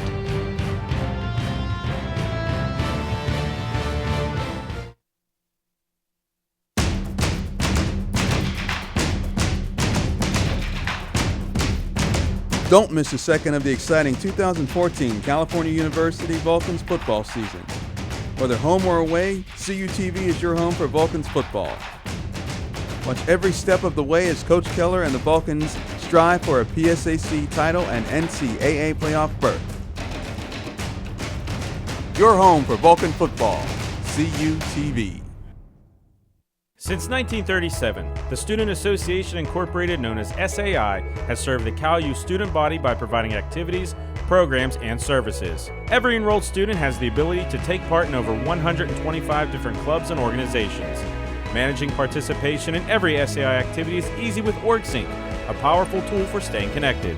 Located 1 mile from campus, the SAI Farm has 94 acres of meeting and recreational space. SAI, it's your student association.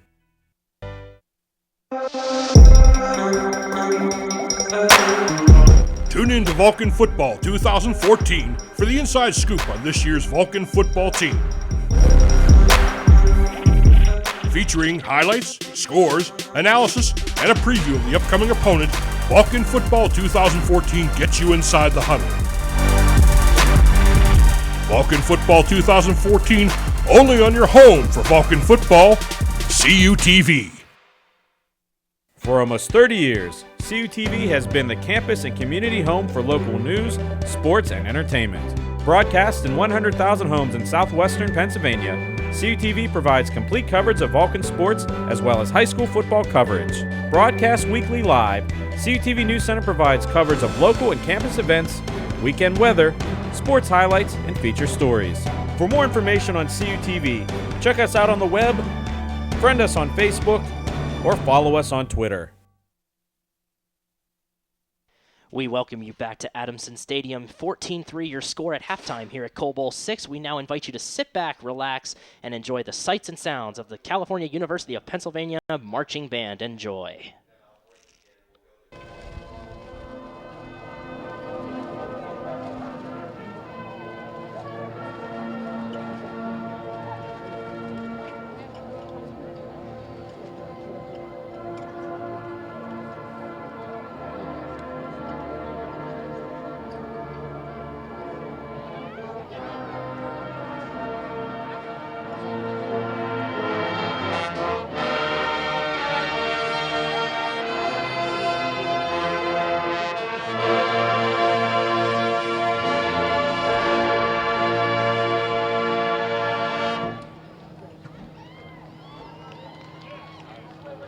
Our first song is All Along the Watchtower, written by Bob Dylan in 1967 and was later released by Jimi Hendrix. Ladies and gentlemen, it's our pleasure to announce that the Cal U Marching Band will perform this Monday night at Heinz Field for the Pittsburgh Steelers Houston Texans game on ESPN Monday Night Football. And now, the Cal U Marching Band. Cal U! Cal U! Cal U!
aftermath.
Our next song is by the Beatles, released in 1966 on the historic album Revolver. This is Eleanor Rigby. No, it's just sprinkling, but a lot of times when it's sprinkling, you can't do fire.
Our final selection by the Moody Blues from their 1967 album Days of Future Past. This is Nights in White Satin.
gentlemen, the Cal U Marching Band.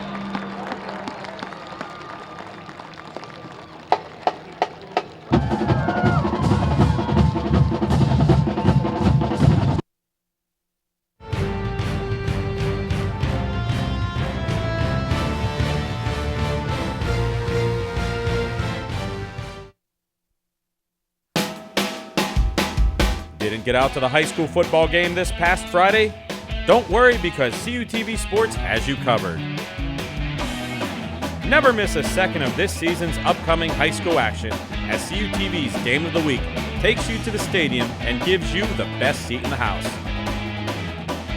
Now in its 29th season of bringing you all of the best local games, CUTV Sports is your local leader in high school football coverage.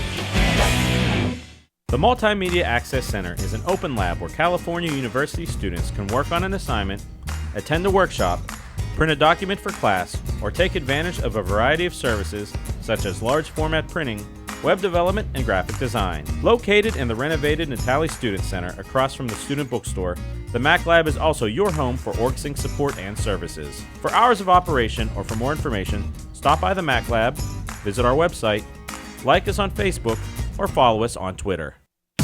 Save preset 1 for Cal U's best music. More music in the car. More music in the door. More music everywhere. This is 91.9 WCAL Power 92. The home of the Vulcan Nation. Playing Cal U's best music. 91.9 WCAL. WCAL Power 92.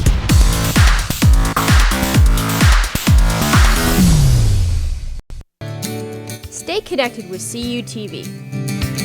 Subscribe to us on YouTube for new videos.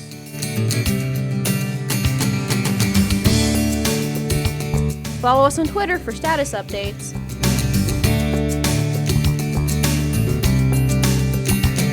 Like us on Facebook for updates, videos, and more. CUTV social media. Get connected, stay connected.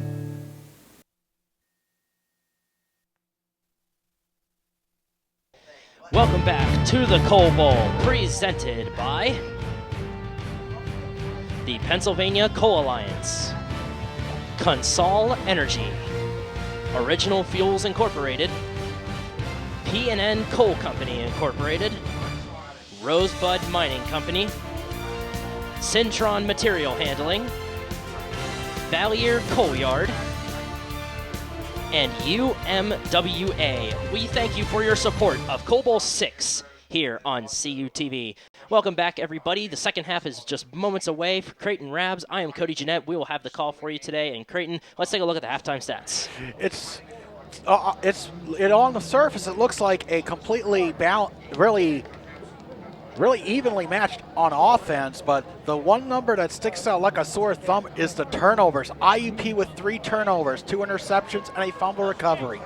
A lost fumble, rather. California lost a fumble in the end zone, really. It just that's but the time of possession, it's IUP has a bit of an advantage, but California, as we said, with those turnovers, holding the Crimson Hawks to a Brett Ullman field goal, and the turnovers have really been a big difference in the game. And the field goal that IUP got was actually the first 3 points of the game, and then California scored 14 unanswered to go into halftime.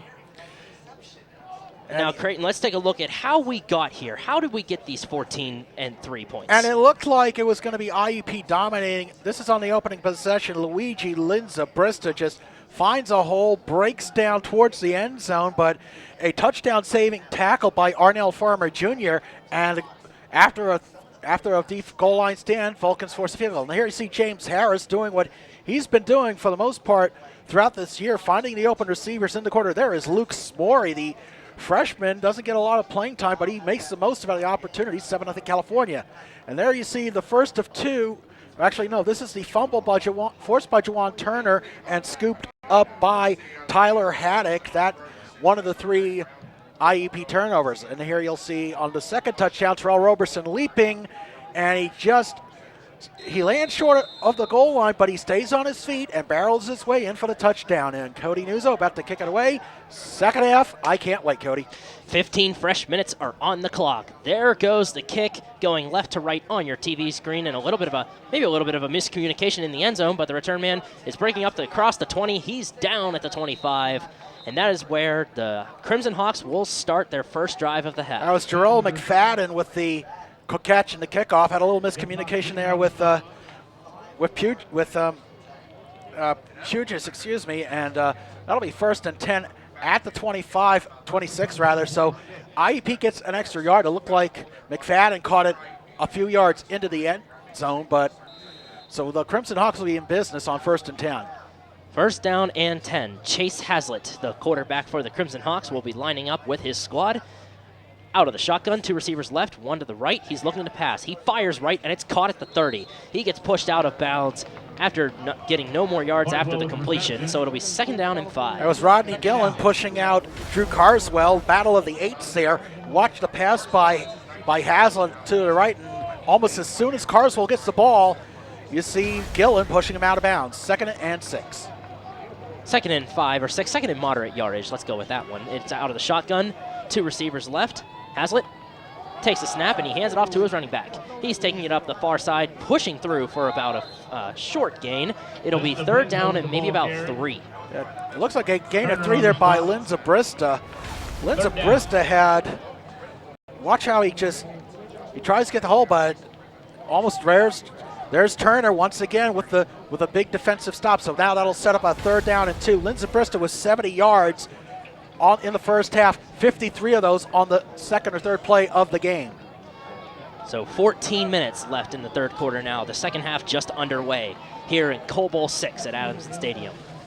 IUP with the ball going right to left. Hazlitt fires up the middle, and it is caught. That's enough for a 1st down. They're going to stop the clock to move the chains. That's Tachika with the catch, just a couple yards past the line to gain. So they're going to get a fresh set of downs. Again, right up the middle. Hazlitt fires and Bowman in on the stop, but not before the 1st down for the Crimson Hawks at their own 39. 13:35 and running left to go in the 3rd quarter.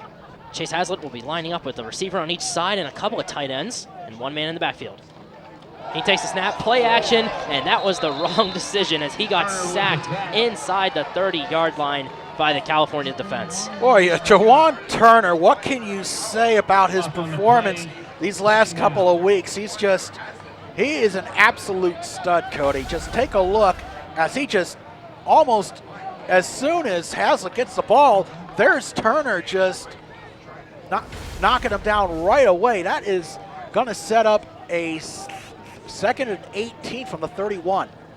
So 2nd down and way long for the Crimson Hawks. Hazlitt out of the shotgun, looking to pass. He's looking up the middle. He fires, and it's caught right at the 40, which is where the original line of scrimmage was.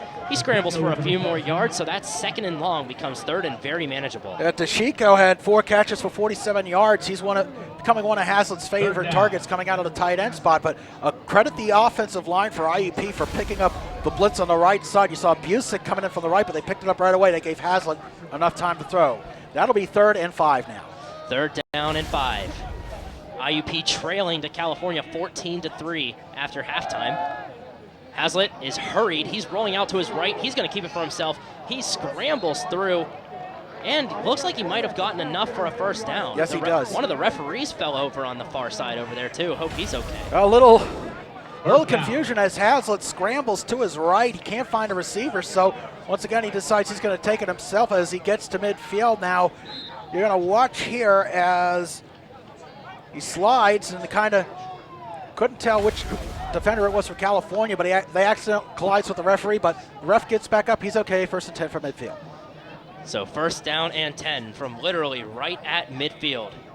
The only neutral yard line on the field is Hazlitt. Hands it off to his running back. He takes it up the far side, but goes nowhere. He's going to be stopped right at around where the original line of scrimmage was. Well, Bradley trying to get some momentum going, but he kind of got stuck in neutral on that play, Cody. Watch how he'll go out to his right, but you'll kind of stutter steps a second, and then there you see the swarm of Vulcans taking him out of bounds. No gain, 2nd and 10. 2nd down and 10. 11-17 left to go here in the third.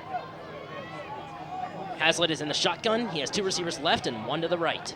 Takes the snap, dropping back to pass, looking middle. He fires, and it is caught inside the 35-yard line, scrambling for a few more yards inside the 30. That'll move the chains for the Crimson Hawks. As to Chico, again, the 6'5" tight end, and it looks like he got a little bit of a height advantage.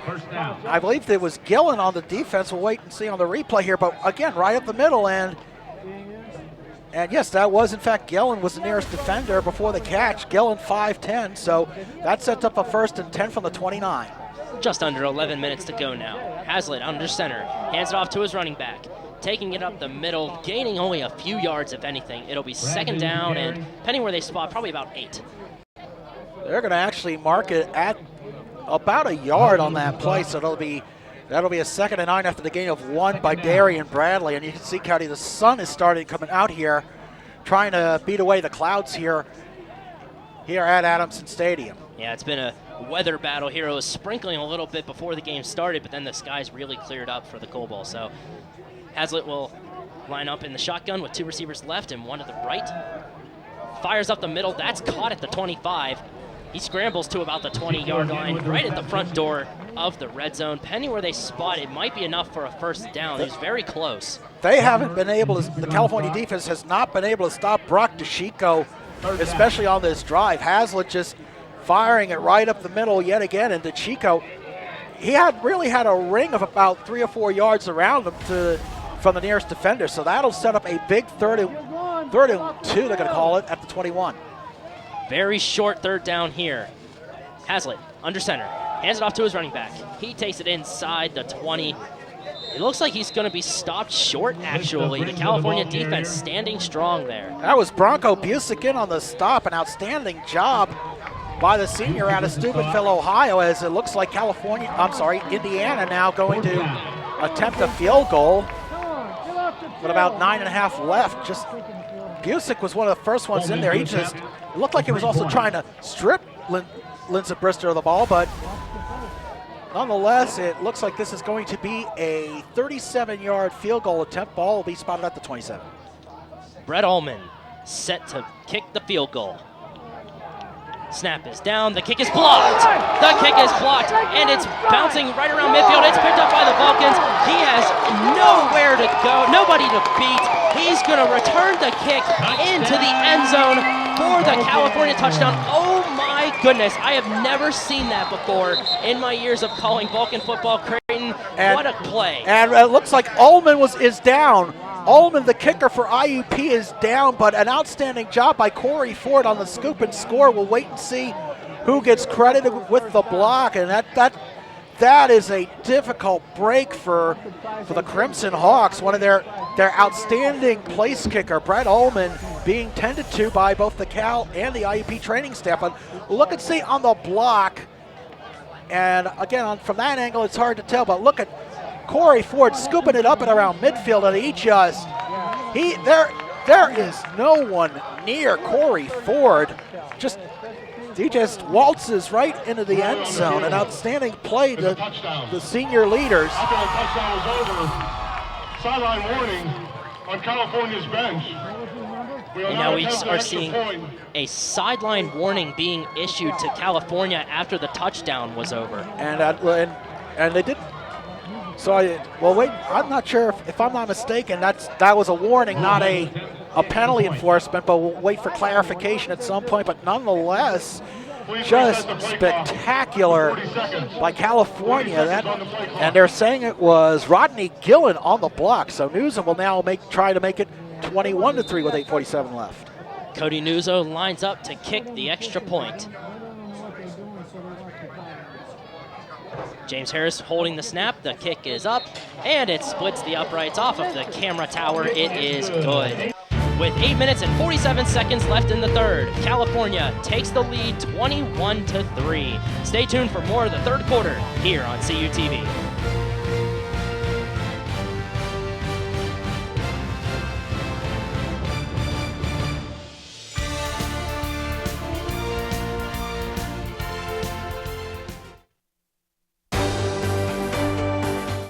You can relive all of the action from your favorite CUTV program today.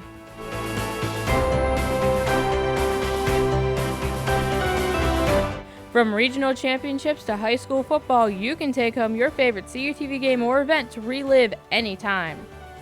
Just send a return address and DVD information with $16.95 per DVD to 250 University Avenue, care of CUTV. Order today.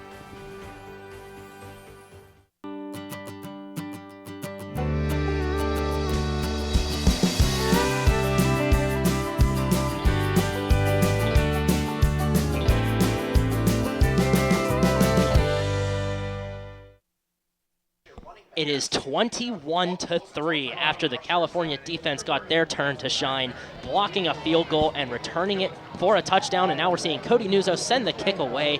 It's going to be retrieved inside the 10-yard line. Return man's across the 20 to about the 27. He's going to be stopped there, and that's where the Crimson Hawks will start their next drive. Creighton, let's take a look at this touchdown. Yes, as Blaze hits the steel beam in the background, watches Rodney Gillum with the block, and like I said, Corey Ford just scooping it up and taking off. Cody, this just his quickness, his speed. And California, once again, special teams has been the unsung hero for this Vulcan squad. As it is now 21-3 with 8:43 left, and that was Walt Pugies there on the kick return. 8:43 left to go in the third. Chase Hazlitt and the Crimson Hawks will line up, getting ready for their next offensive drive. It's a pass over to the far side. It's caught. Taken to about the 37-yard line, close to the first down marker, and it looks like it'll be enough to move the chains. And we'll wait and see for the official spot, but it looks like he does have, Linza Brista does have the first down. He needed the 37. He got the 39. Gain of 12, first and 10 for the Crimson Hawks. This is a big possession here for IUP and their quarterback, Chase Hazlitt. 8.5 left to go in the third. Hazlitt will line up in the shotgun. California with a 21-3 lead over IUP here in Coal Bowl 6. Hazlitt dropping back to pass, fires far side, it's caught once again across the 40 to right around midfield. And it's going to be, might be moving the chains here, or depending where they spot it, could be second and way short. He's short, 2nd and 2. And again, the same pass, sideline pattern of Linza Brista, and watch Bronco Busick, 26, with the big hit, putting him out of bounds. But we've seen a lot from this Vulcans defense today, Cody. Bend but don't break. Under center, Hazlitt. 2 men in the backfield and a receiver on his left. He hands it off to his running back. He's going nowhere. He's stopped in the backfield for about maybe a 1-yard loss or a no gain. Actually, it'll be third down. Actually, Cody, they may spot him close to the line to gain. Actually, a little short, so it's going to be third and about a half a foot. Watch the second effort by Linza Brista. That was a second effort that I did not see, and now there's a fumble on the field here on third and short. It looks like California recovers it. Yes, they do. They come out of the pile with it. Another big turnover. Jordan Bowman there coming through with the fumble recovery. This has just not been Indiana's day. Jordan Bowman, just the unbelievable effort. Watch, Hazlitt takes it himself, but he cannot control the ball. He never had the snap. And Jordan Bowman is just Johnny on the spot. So the Vulcans, who are came out here from the eastern Pennsylvania, they're having their impact today. 7 minutes and 24 seconds left to go in the third. James Harris will take over after the turnover by IUP. He lines up with receivers bunched on the left and one on the right. He's under center, 1 man in the backfield as well. Play action, pitch back, reverse to the near side. He's across the 45. Taken down after a second effort for a very short gain, right around midfield. Gary Brown on that. Gary Brown taking the end around as we see. You see Brown coming from the left side. They fake the handoff, and then here comes Gary Brown rolling right, and then you see the pursuit there by the IUP defense, and a good effort on the defense by Robertson, 23, second down. So it's second down and 7. Harris hands it off to Roberson. He takes it up the middle for a gain of about 4 more yards. That'll set up a 3rd and 3 for the Vulcans. It looks like they are going hurry up as Roberson's going to leave, and Derek Fiore now enters the game.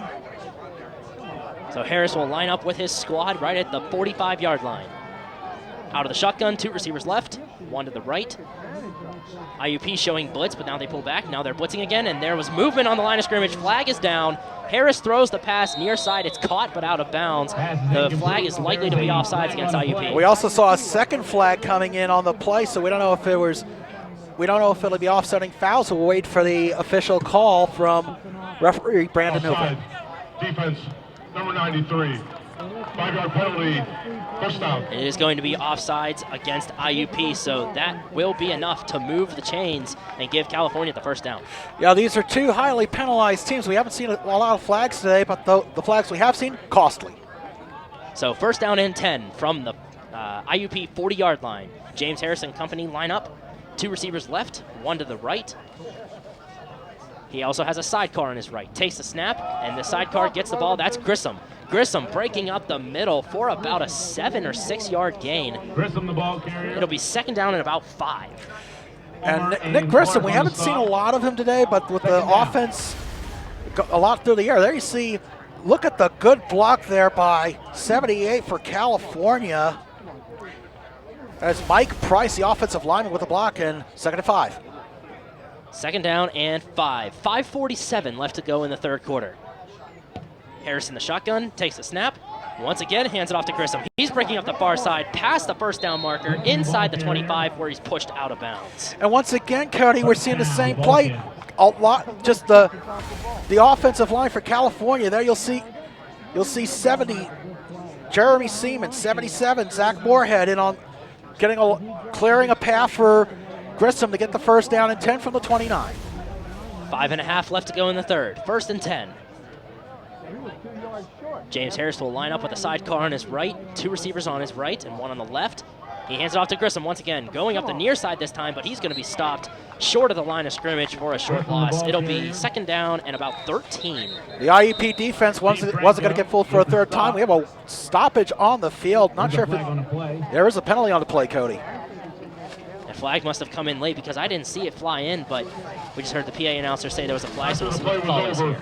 Personal foul. Unnecessary roughness. Defense, number 5. 15-yard penalty. So that's a penalty on Takai Turner for IUP. Watches Grissom get swarmed under right away by Matthew Mowad, 85, and Steve Franco, 12. So another costly penalty for the Crimson Hawks, first and 10. The unnecessary roughness penalty gives California the first down. Harris is hurried. He dumps the pass to the 20. It's caught, and the ball is fumbled, but recovered by California. They're waving it incomplete, it looks like. Yes, they are. Fiore never really had control of the ball, so that's a big break for California. Watch on the replay. Harris getting pressured, and Fiore just could not control it. Good job by Kevin Clark, 25 on the defense, and we also saw at the start of the play, Miles Catlin, 21, putting the pressure on Harris. Second and 10. 5 minutes left to go in the third. Second down and 10 for the Vulcans from the 20-yard line. Harris is under center, 2 receivers left. He has 1 man in the backfield as well as a couple of tight ends on his right. 5 seconds on the play clock, but he gets the play away. Play action pass. Looking near side. That is incomplete. Taking a bounce in the end zone. It'll be third down and 10. That ball looked a little overthrown on that play, Cody, but that IUP bringing the pressure. Watches Harris. We'll try to see from this angle, but I'm honestly not sure he was throwing. He might have been intending it either for Butler, but it was intended for Butler. But we've been talking about the wind all day. That kind of got in the way. So now that sets up a third and 10 from the 19. So third down and 10 for the Vulcans. 2 receivers left and 2 to the right. Harris out of the shotgun, looking to pass. Fires near side, that's caught. Flag is down right at the line of scrimmage. He scrambles for the first down, but pending the call, we'll see where they spot it. They actually spot him at the 8. He needed the 9, but let's see what this flag is. Personal foul. Chop block. Offense. The call is going to be a chop block against California, so that is going to move them back 15 yards, and they will redo third down. That was a very costly chop block by California. So, and it negated a nice pass for number 51, and number 77. And they're calling it on Abercrombie, the center, 51. Zach Moorhead, the guard, 77. So that's going to push him back to the 34-yard line. It takes him right out of field goal range. So that's 3rd and 25. It's 3rd down and way long for Harris and company. He's lined up in the shotgun with 2 receivers left and 1 on the right. He's dropping back to pass. Looking left. Fires at the 30. It's caught. Looks like, and he'll step out of bounds right at about the 31-yard line. That's where they're going to spot him. It'll be a short gain. Derek Fiore trying to stay in bounds, but he got the tiptoes of his feet kind of hit the sideline. So that's going to set up a 3rd and quite a bit, 4th and quite a bit rather, from the 31, and they're going to go. They're going to go for it because you're too close to punt, and this is. Now we know Nuzzo's hit a 50-yard field goal, but it's out of field goal range. Here's 4th down. So 4th down and way long. Harris dropping back to pass, fires up the middle. That's incomplete, in and out of the hands of his intended target. It takes a bounce at about the 20, so it's going to be a turnover on downs for the Vulcans. And right through the hands of Derek Fiore, someone we saw quite a bit last year. I saw the power runner, but we haven't seen a lot of him this season. And now, Creighton, we've been teasing this in the first half and all game long. With California University of Pennsylvania is participating in what we like to call the UTAP challenge to get a water bottle refilling station here on campus, where California is currently in the lead over the University of Scranton. But they're encouraging you to go on Facebook and vote for Cal U and maintain the lead over the University of Scranton. So get on Facebook and vote. As we can see, the Crimson Hawks have a run up the middle. Very big gain of about 16 yards. He's taken down very close to midfield. And the good presence of mind from Lindsey Brista, obviously carrying over from his days at Pittsburgh Central Catholic. Takes the handoff, and he gets a big hole thanks in part to that offensive line. Enough for the 1st down and 10 for the 49. 4 minutes left here in the 3rd. 1st down and 10. Hazlitt under center with 2 receivers left and a couple of men in the backfield. He hands it off to his running back. He's met very early on by the defense right at midfield. It'll be a very short gain. If anything, they are giving him a yard. It'll be 2nd and 9. That's Lindsey Brista once again. A good stop there by Adam Mahashi, the freshman.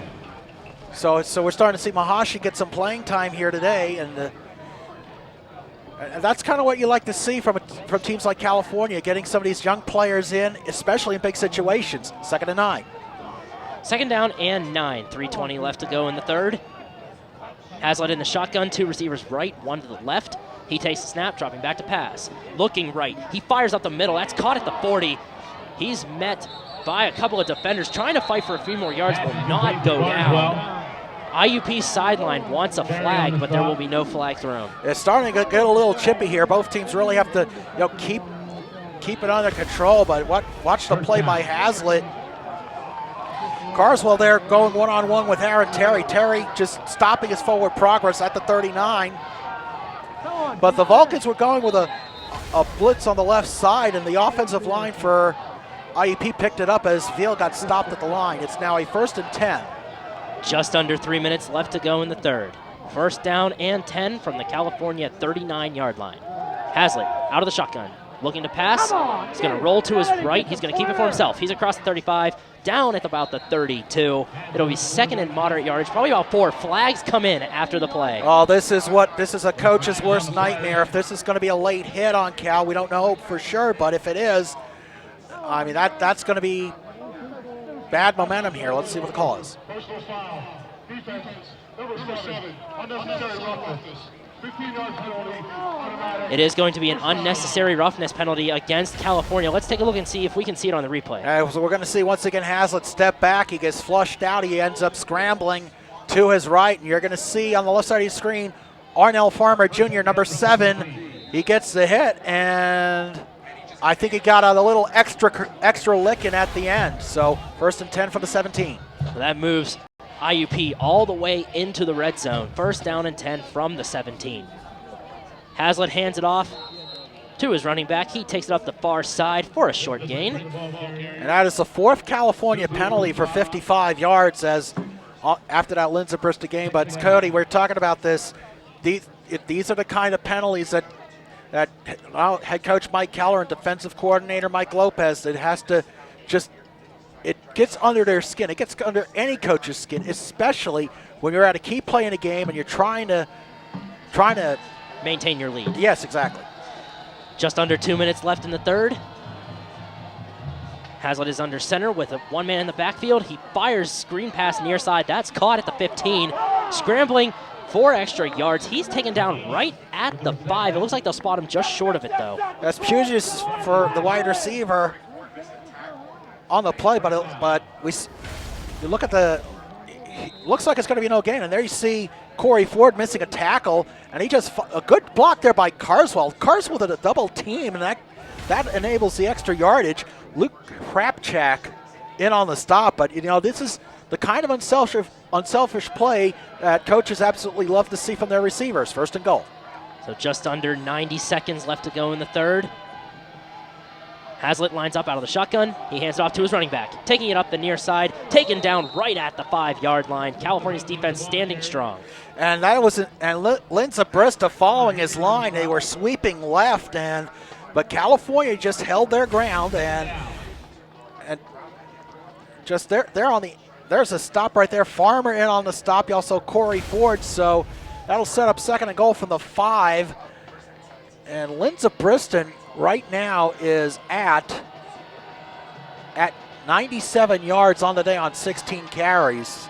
So the California defense trying to keep the IUP offense out of the end zone on 2nd and goal for the 5. 40 seconds left to go in the third. Hazlitt in the shotgun, looking to pass.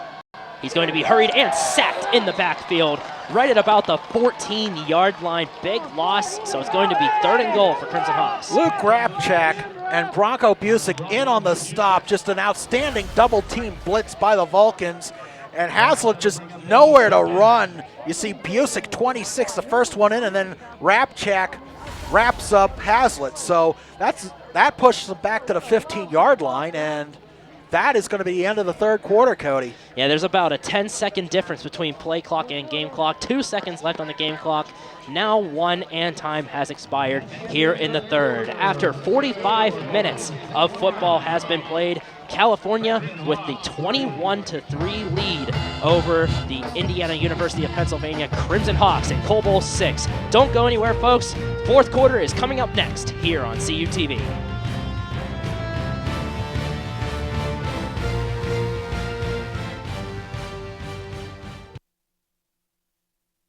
First published in the 1880s, the California Times is the oldest student media at California University. Circulating 3,000 issues weekly on campus and in the surrounding community, the Times' mission is to deliver fair and balanced news to the student population of California University. All students are welcome to be a part of the California Times. Our offices are located in the Natali Student Union. Keep up to date with the Times online at www.caltimes.org, Facebook, and follow us on Twitter. 29 down. 4 letters to describe excellence in college television. I know. CUTV. California University Television.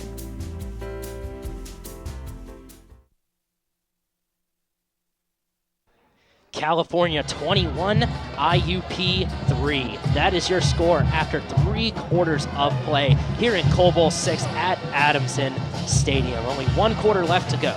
Cody, a couple of regional scores for our audience on America. 1, we may be on upset alert in Ohio. Notre Dame of Ohio leading Shepherd 23-13. That could have an impact on the regional rankings. So it's that time of the year, see a lot of upsets. And now 3rd and goal from the 14. 3rd down and goal. Hazlitt out of the shotgun. He's going to keep it for himself. There's no one over on the far side of the field. He's now bouncing backwards, and he's going to be taken down at the 10-yard line. It'll be 4th and goal now for the Crimson Hawks. Very fortuitous break. It'll be interesting to see if they go for it. Down 21-3. And no, they're going to send the field goal unit on. And we saw Brett Ullman heard earlier. But anyway, back to this play here. Hazlitt stopped in his dead tracks when he saw Farmer and also Damon Pierce, 94. So this looks like it's going to be a 25-yard field goal for Ullman. The ball was spotted at the 8. So now California will be lining up in field goal defense as Ullman gets set for the kick. Snap is down. The kick is up. The kick looked like it might have gotten tipped, but it's still good. It goes through the uprights. So IUP puts 6 more points on the board with 14:09 left to go here in the fourth. That is your score. California 21, IUP 6. More of the fourth quarter is next here on CUTV.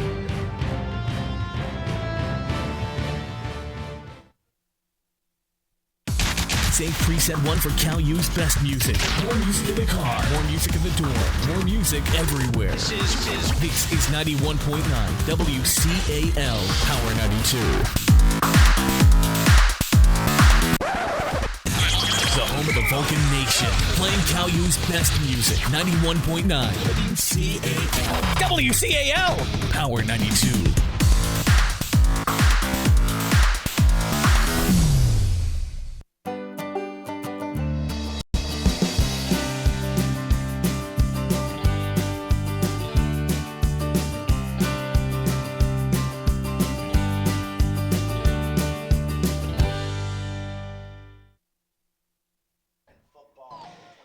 Well, Indiana gets their second field goal of the game, courtesy of Brett Ullman, to give them 3 more points on the board. 21-6 now your score, and IUP kicks it away, and it's going to be retrieved at the 5-yard line.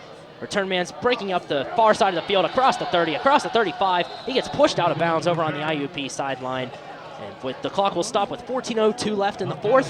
California taking over on offense. And there you see Roberson fields it inside the 5. It looked like it was heading out of bounds, but there was no guarantee that it would. So Roberson takes it. And we remember last year he had a 100-yard kickoff return for a touchdown at Westchester. So he's capable of breaking one loose as the Vulcans will set up shop at first and 10 at their own 36. First down and 10 for James Harrison Company. They'll be lining up at their own 36. He has a couple of bunched receivers on his left and a couple of men in the backfield. Harris under center, hands it off to his running back. He takes it out the middle for a short gain, maybe at about the 41-yard line. Looks like he may have progressed to. It'll be 2nd down and 5. Grissom able to find a seam right before it was closing, but not before a gain of 5. You see, he follows, he finds the hole, and then there you see the IUP defender. That looks like McFadden, 3 on the stop. 2nd and 5. Harris is under center. A couple of receivers, one on each side, and a couple of tight ends as well as one man in the backfield.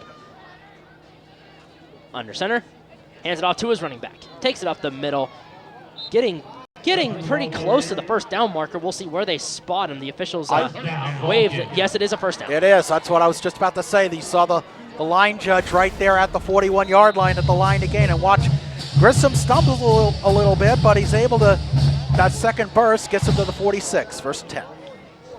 So 1st down and 10 from very close to midfield. 2 receivers on the right. Actually, I beg your pardon. Yeah, there's 2 on the right, 1 on the left, and Harris also has a sidecar with him out of the shotgun. IUP showing blitz, but now they fall back, and it's a draw up the middle.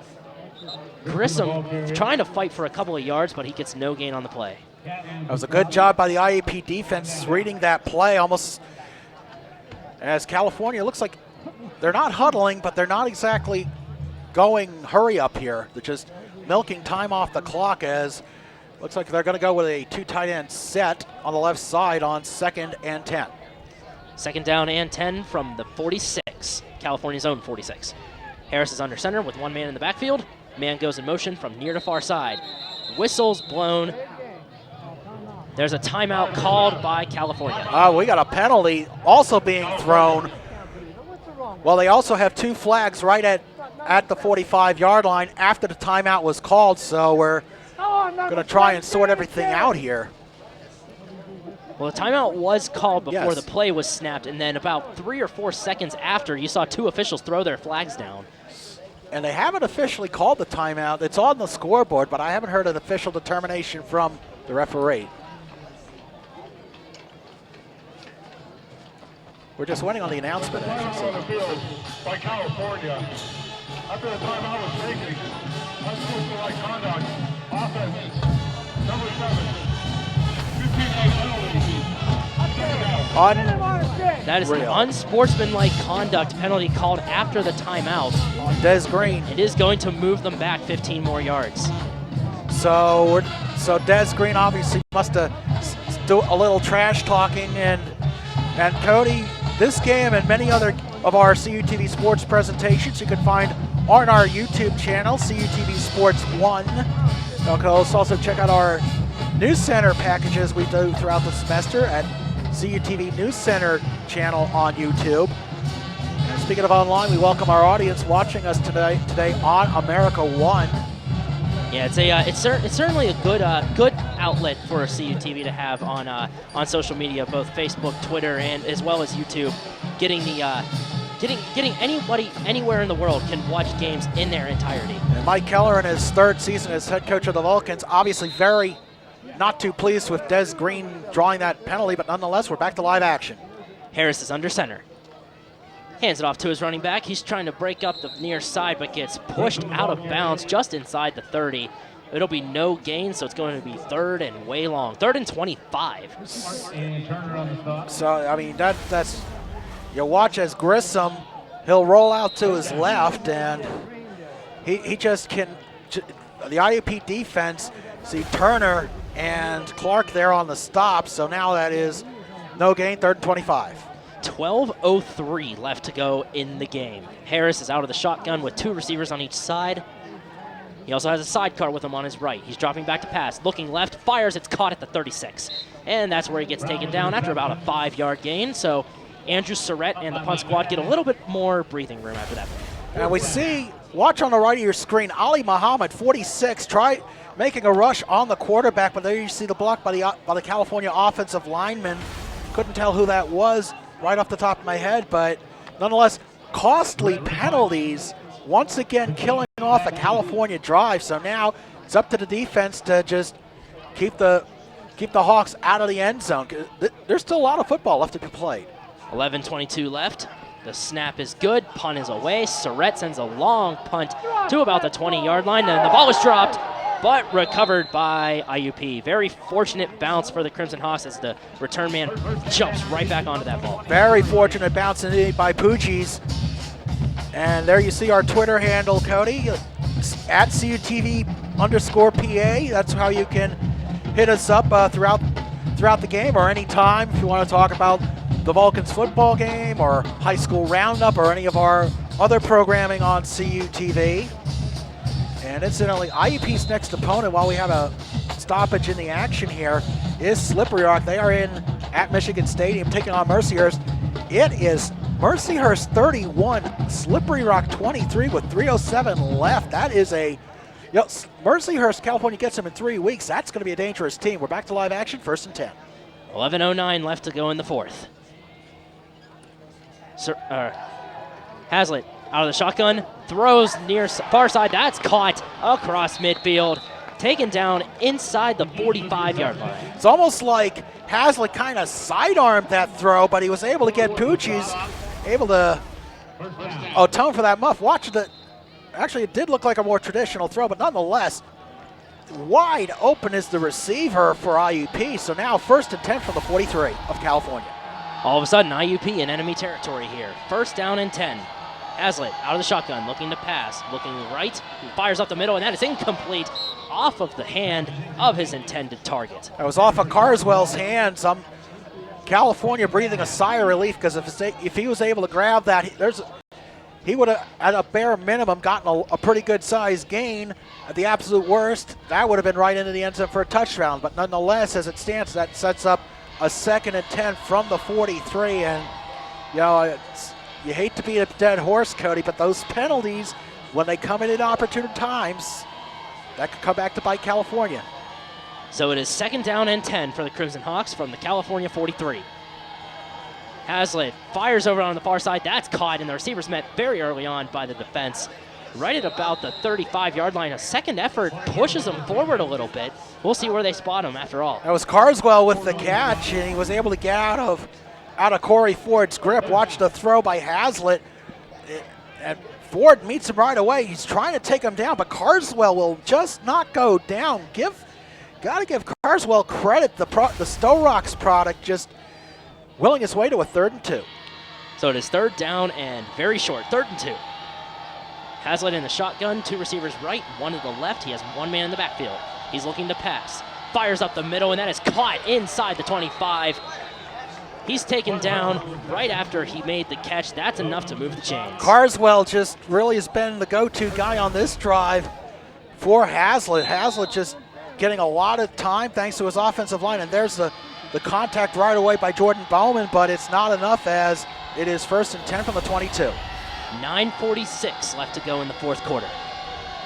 Crimson Hawks line up at the California 22. 1st down and 10. Looking to pass. Hazlitt. He's going to run up the middle. Nobody there to bring him down. He's down to the 10-yard line. That's going to be enough to move the chains. Hazlitt keeping it for himself. A good job on the scramble there by Hazlitt. And he looks like he's limping a little bit, but in any event, watch how his offensive line just clears a path for him as all his receivers are covered. Look for a block here by Darian Bradley, 35, just outside of your screen as Hazlitt able to get to the 11-yard line. Now Hazlitt looks okay. It kind of looked like he was limping a smidge after that play, but he looks okay. 1st down and 10 from the 11. Hazlitt out of the shotgun, looking to pass, fires far side, that's caught inside the 10-yard line for a very short gain. It'll be 2nd down and probably about 6. And that was Bradley gets the pass, gain of actually 1 on that play as they mark it at the 10. So Bradley getting a little bit of a reward for that good looking out for me there block on that previous play. So a big defensive stand here for California. Again, it's really a 2-possession game with 8:44 left. Hazlitt fires. There's a flag down. Incomplete pass. Fired up the middle right away into the end zone. We'll see what the call is here. Now we actually see couple flags down. One's in the end zone. So wait and see what this is. Defense. 12 men on the field. So that's going to give IUP a few more bonus yards as the clock stops with 8:38 left. It'll be 2nd down and 4. So he's 2nd and 4 from the 5. I guess it's just. So it is a regular 5-yard penalty, not a half the distance to the goal, but nonetheless, a big stand here for the defense. And we have timeout.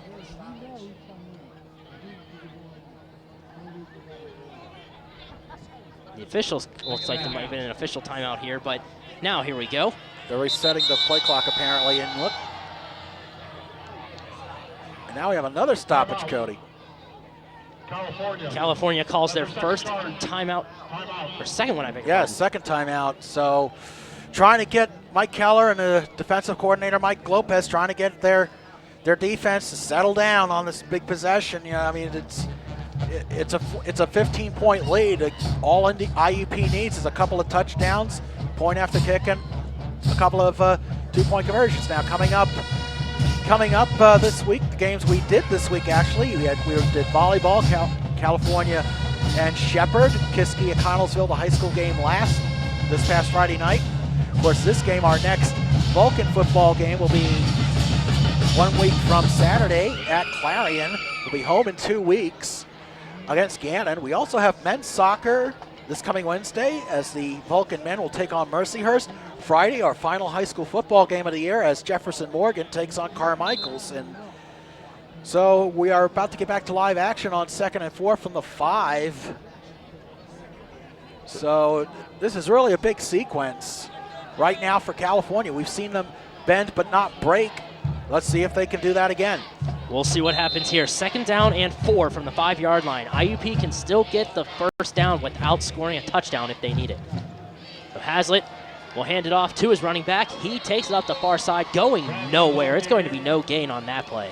It looked like Bradley on the carry, just an outstanding job of just pursuit there by Jeff Knox Jr. 1 and Busick 26. We'll see on the right side of your screen. There's Busick, the first one in there, and it looks like one of the defensive linemen also in on the stop. We couldn't tell who it was. So this is, Cody, this is really 4-down territory for the Crimson Hawks. You need a couple touchdowns with 8 minutes left in regulation. 3rd down and 4. It is not 3rd down and goal. It is 3rd down and 4. They can still get the 1st down. Hazlitt out of the shotgun, fires into the end zone. That is caught in the back corner of the end zone for the Crimson Hawk. Touchdown. IUP gets their first touchdown of the game with 7:51 left to go in the fourth. 21-12, ending the extra point. And an outstanding job by Drew Carswell on that catch. Watches Hazlitt goes to the corner, and he outdueling Corey Ford. There's a 4-inch height advantage for Carswell. So, and IUP just going for the point after. Now we'll see Ullman take the field. The kick is up, and it splits the uprights. It is good. With 7 minutes and 51 seconds left to go in the fourth quarter of Coal Bowl 6, your score, California 21, IUP 13. Stay tuned for more of fourth quarter action here on CUTV.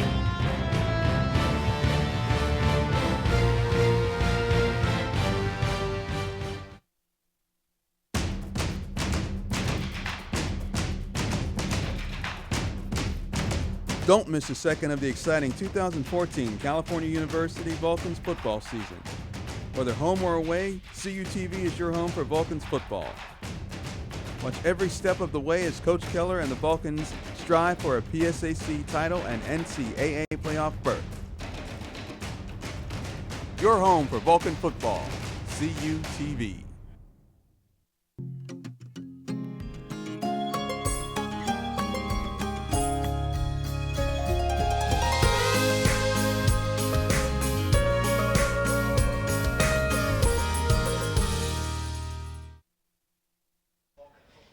It is a one-possession game here at Coal Bowl 6 at Adamson Stadium. IUP in California, as IUP just got the touchdown and kicked it off. And it's going to be retrieved at the goal line across to the 30. There's a flag down in the backfield, though. I think right after the catch was made, the flag was thrown.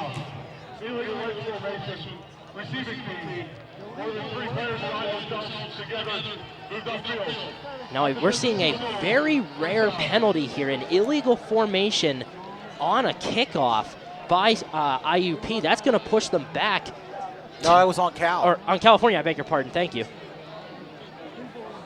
So we've seen a lot of costly penalties by California. Instead of getting 1st and 10 at the 30, they're going to mark him all the way back to the 5-yard line. So Harris is going to be starting out from the shadows of his own end zone, and he's going to be going into the wind. But we've seen California overcome a lot more this season.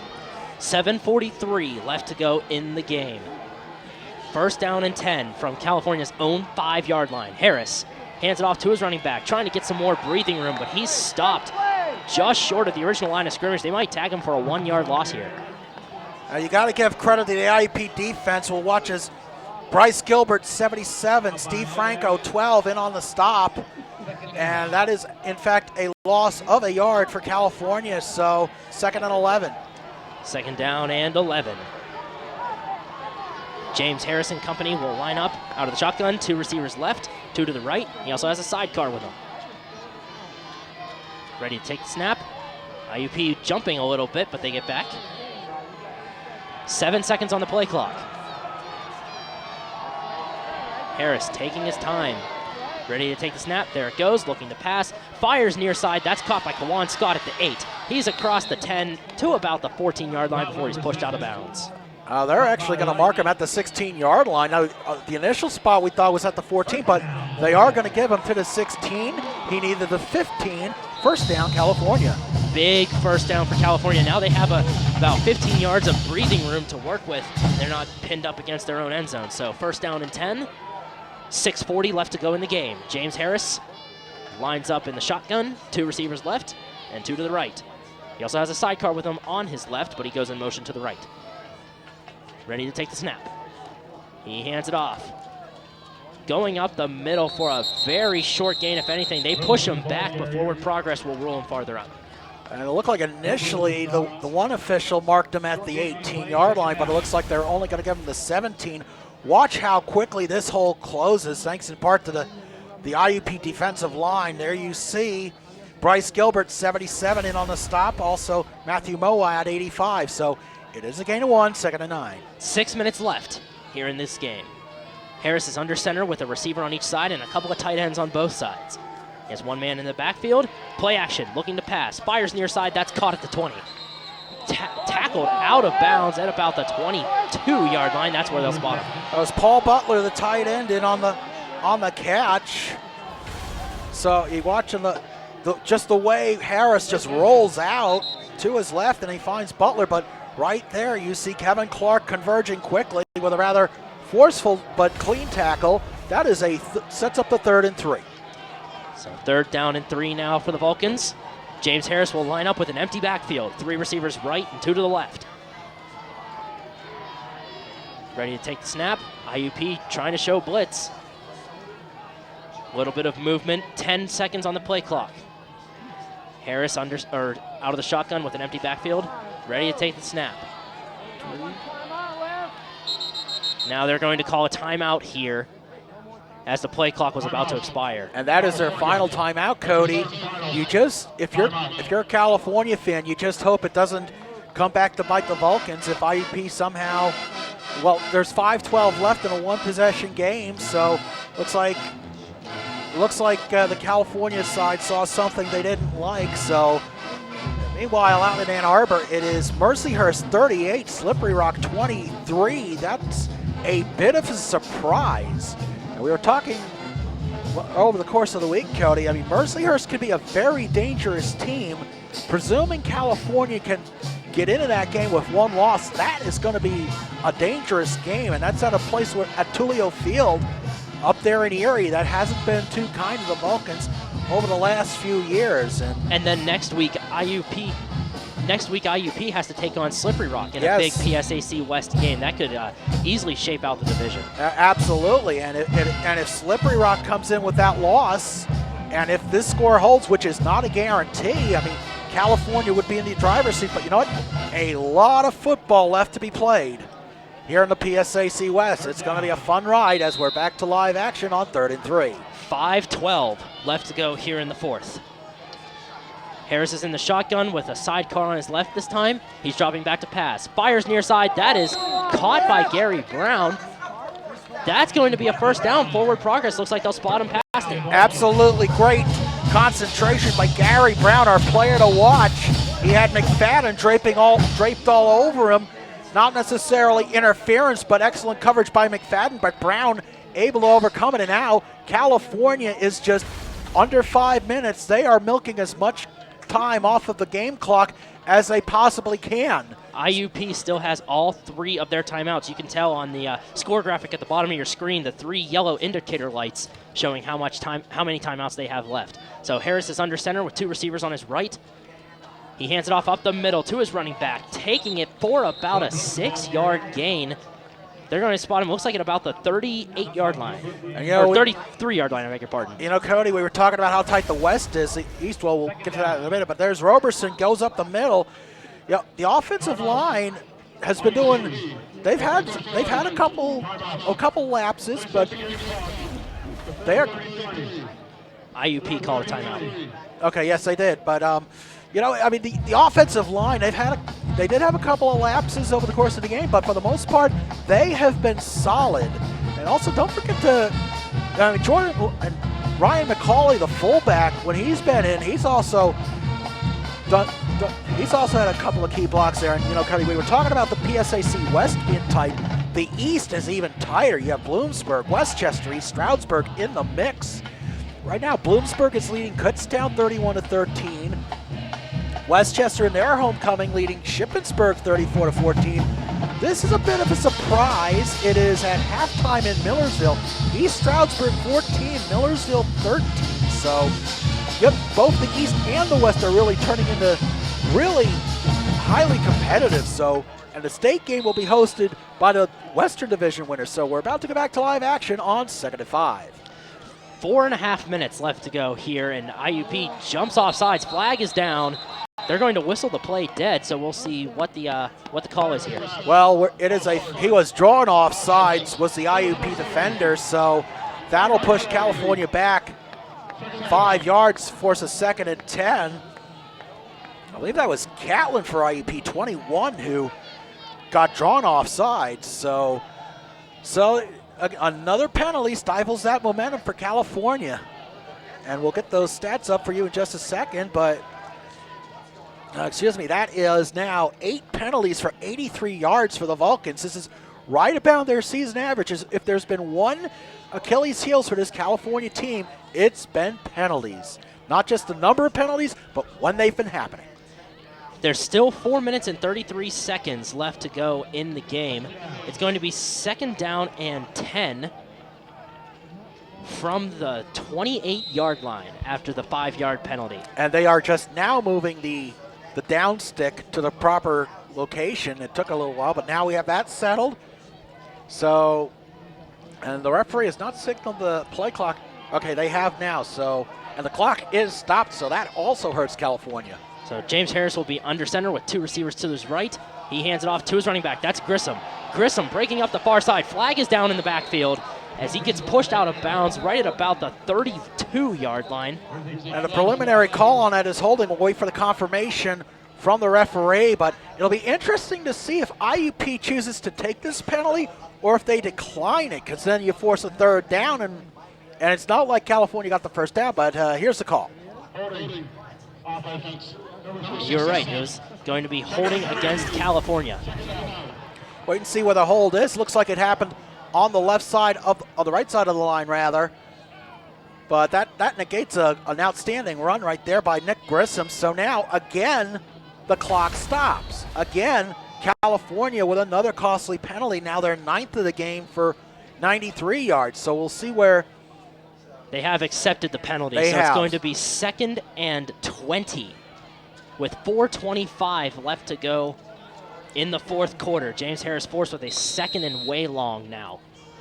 IUP choosing to take the 10 yards versus the loss of a down. And the clock is running because it's a live ball penalty. So in a way, it kind of helps California. Not so much the yardage, but the clock is rolling. So Harris will line up in the shotgun with 3 receivers left and 1 on his right. Takes the snap.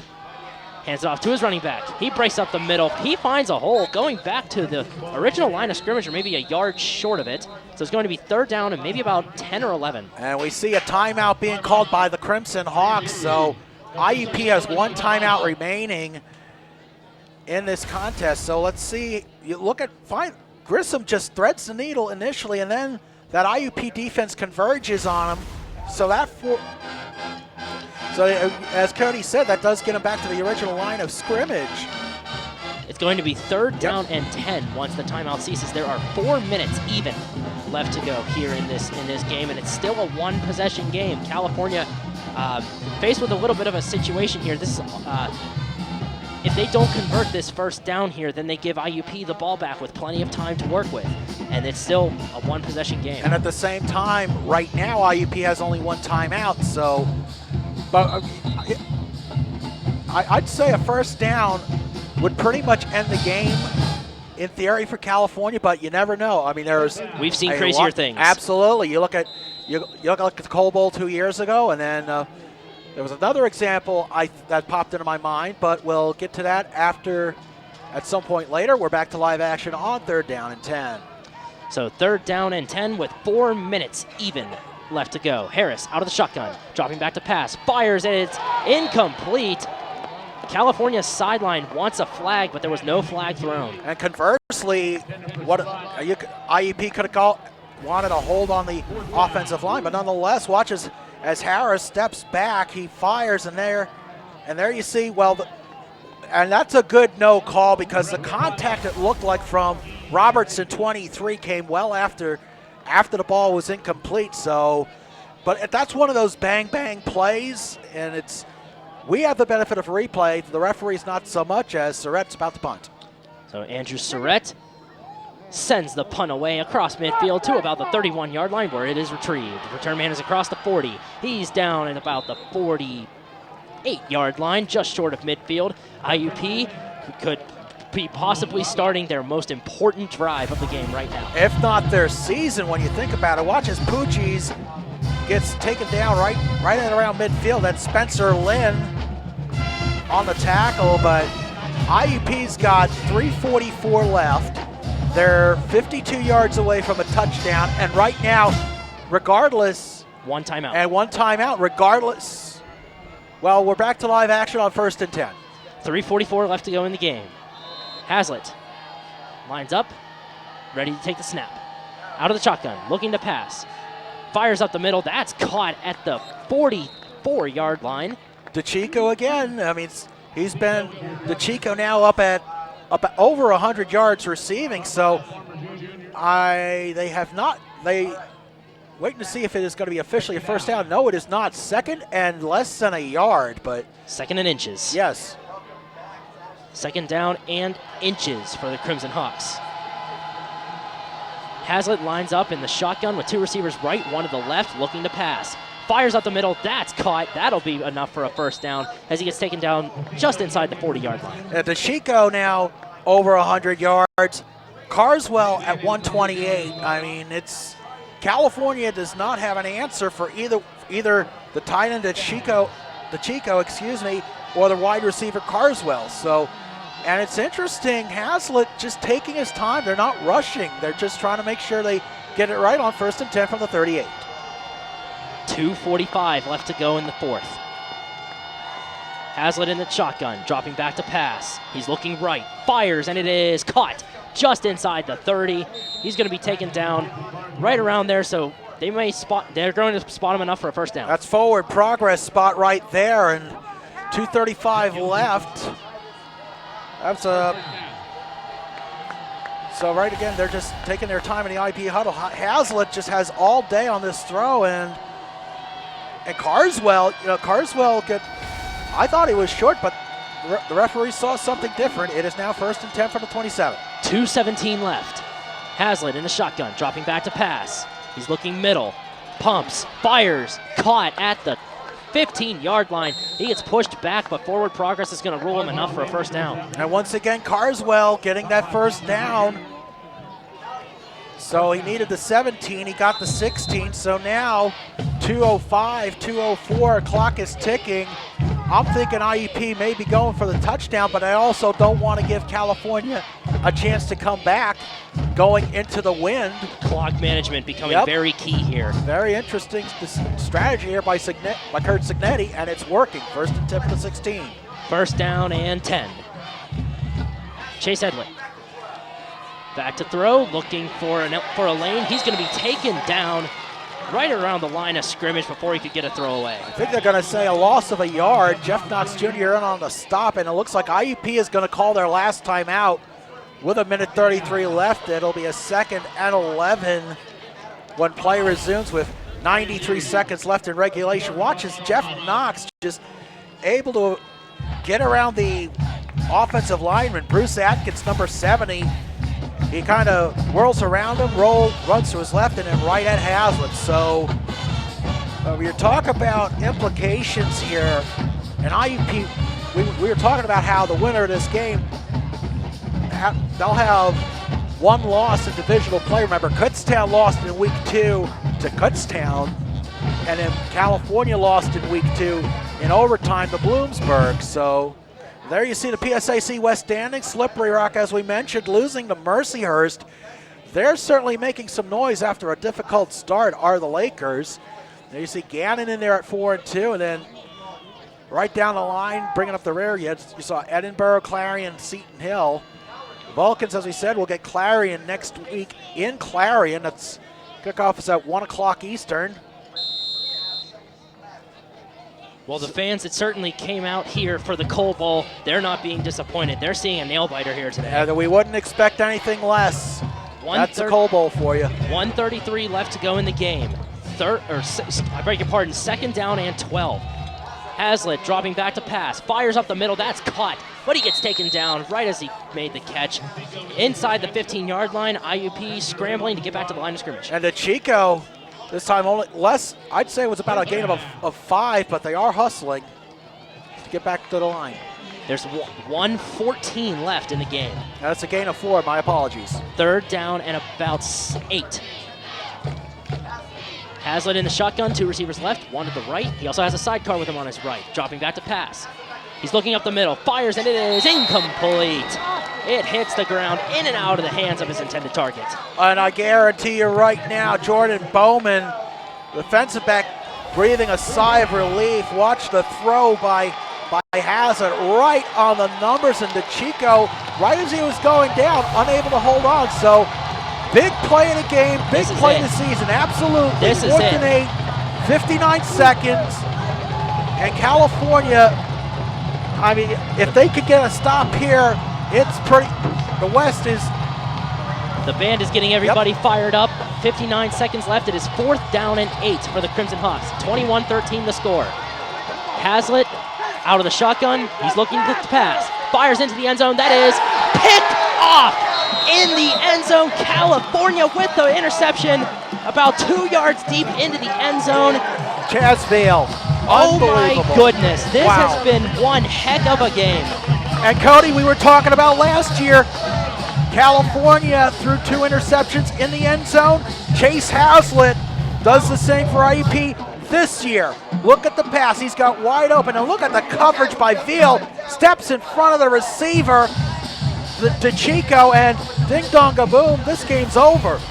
California, you'd expect them to line up in victory formation now since IUP has no timeouts left. Talk about a gut check win, Cody.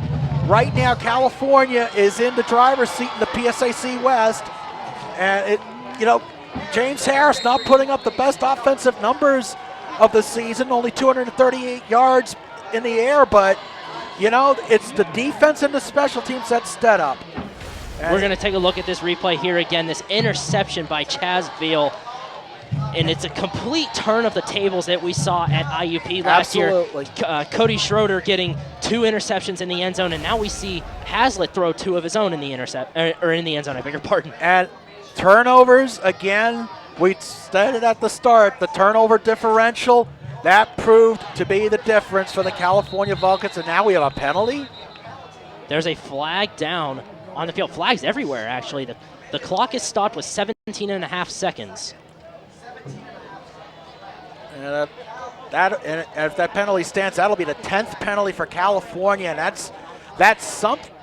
is something they really need to work on as the season progresses. And it looks like they may be pointing towards IUP. We'll wait for confirmation from the officials. There's going to be a delay of game call against IUP here. I honestly couldn't figure out what the delay of game penalty was for against IUP. You rarely see that on the defensive play. So, but with 17 seconds left, that's almost kind of unusual, but nonetheless. California will be lining up in victory formation again. They were able to overcome 97 rushing yards from Linza Brista, 359 passing yards from Chase Hazlitt. But now what's Mike Keller going out on the field for? Well, the clock has expired. There are 0 seconds remaining on it. Well, 7.7 on the scoreboard clock. I think we had a little bit of a technicality with the scoreboard clock because they actually put 0.7 of a second on it by accident instead of 7 seconds. Yeah, it says.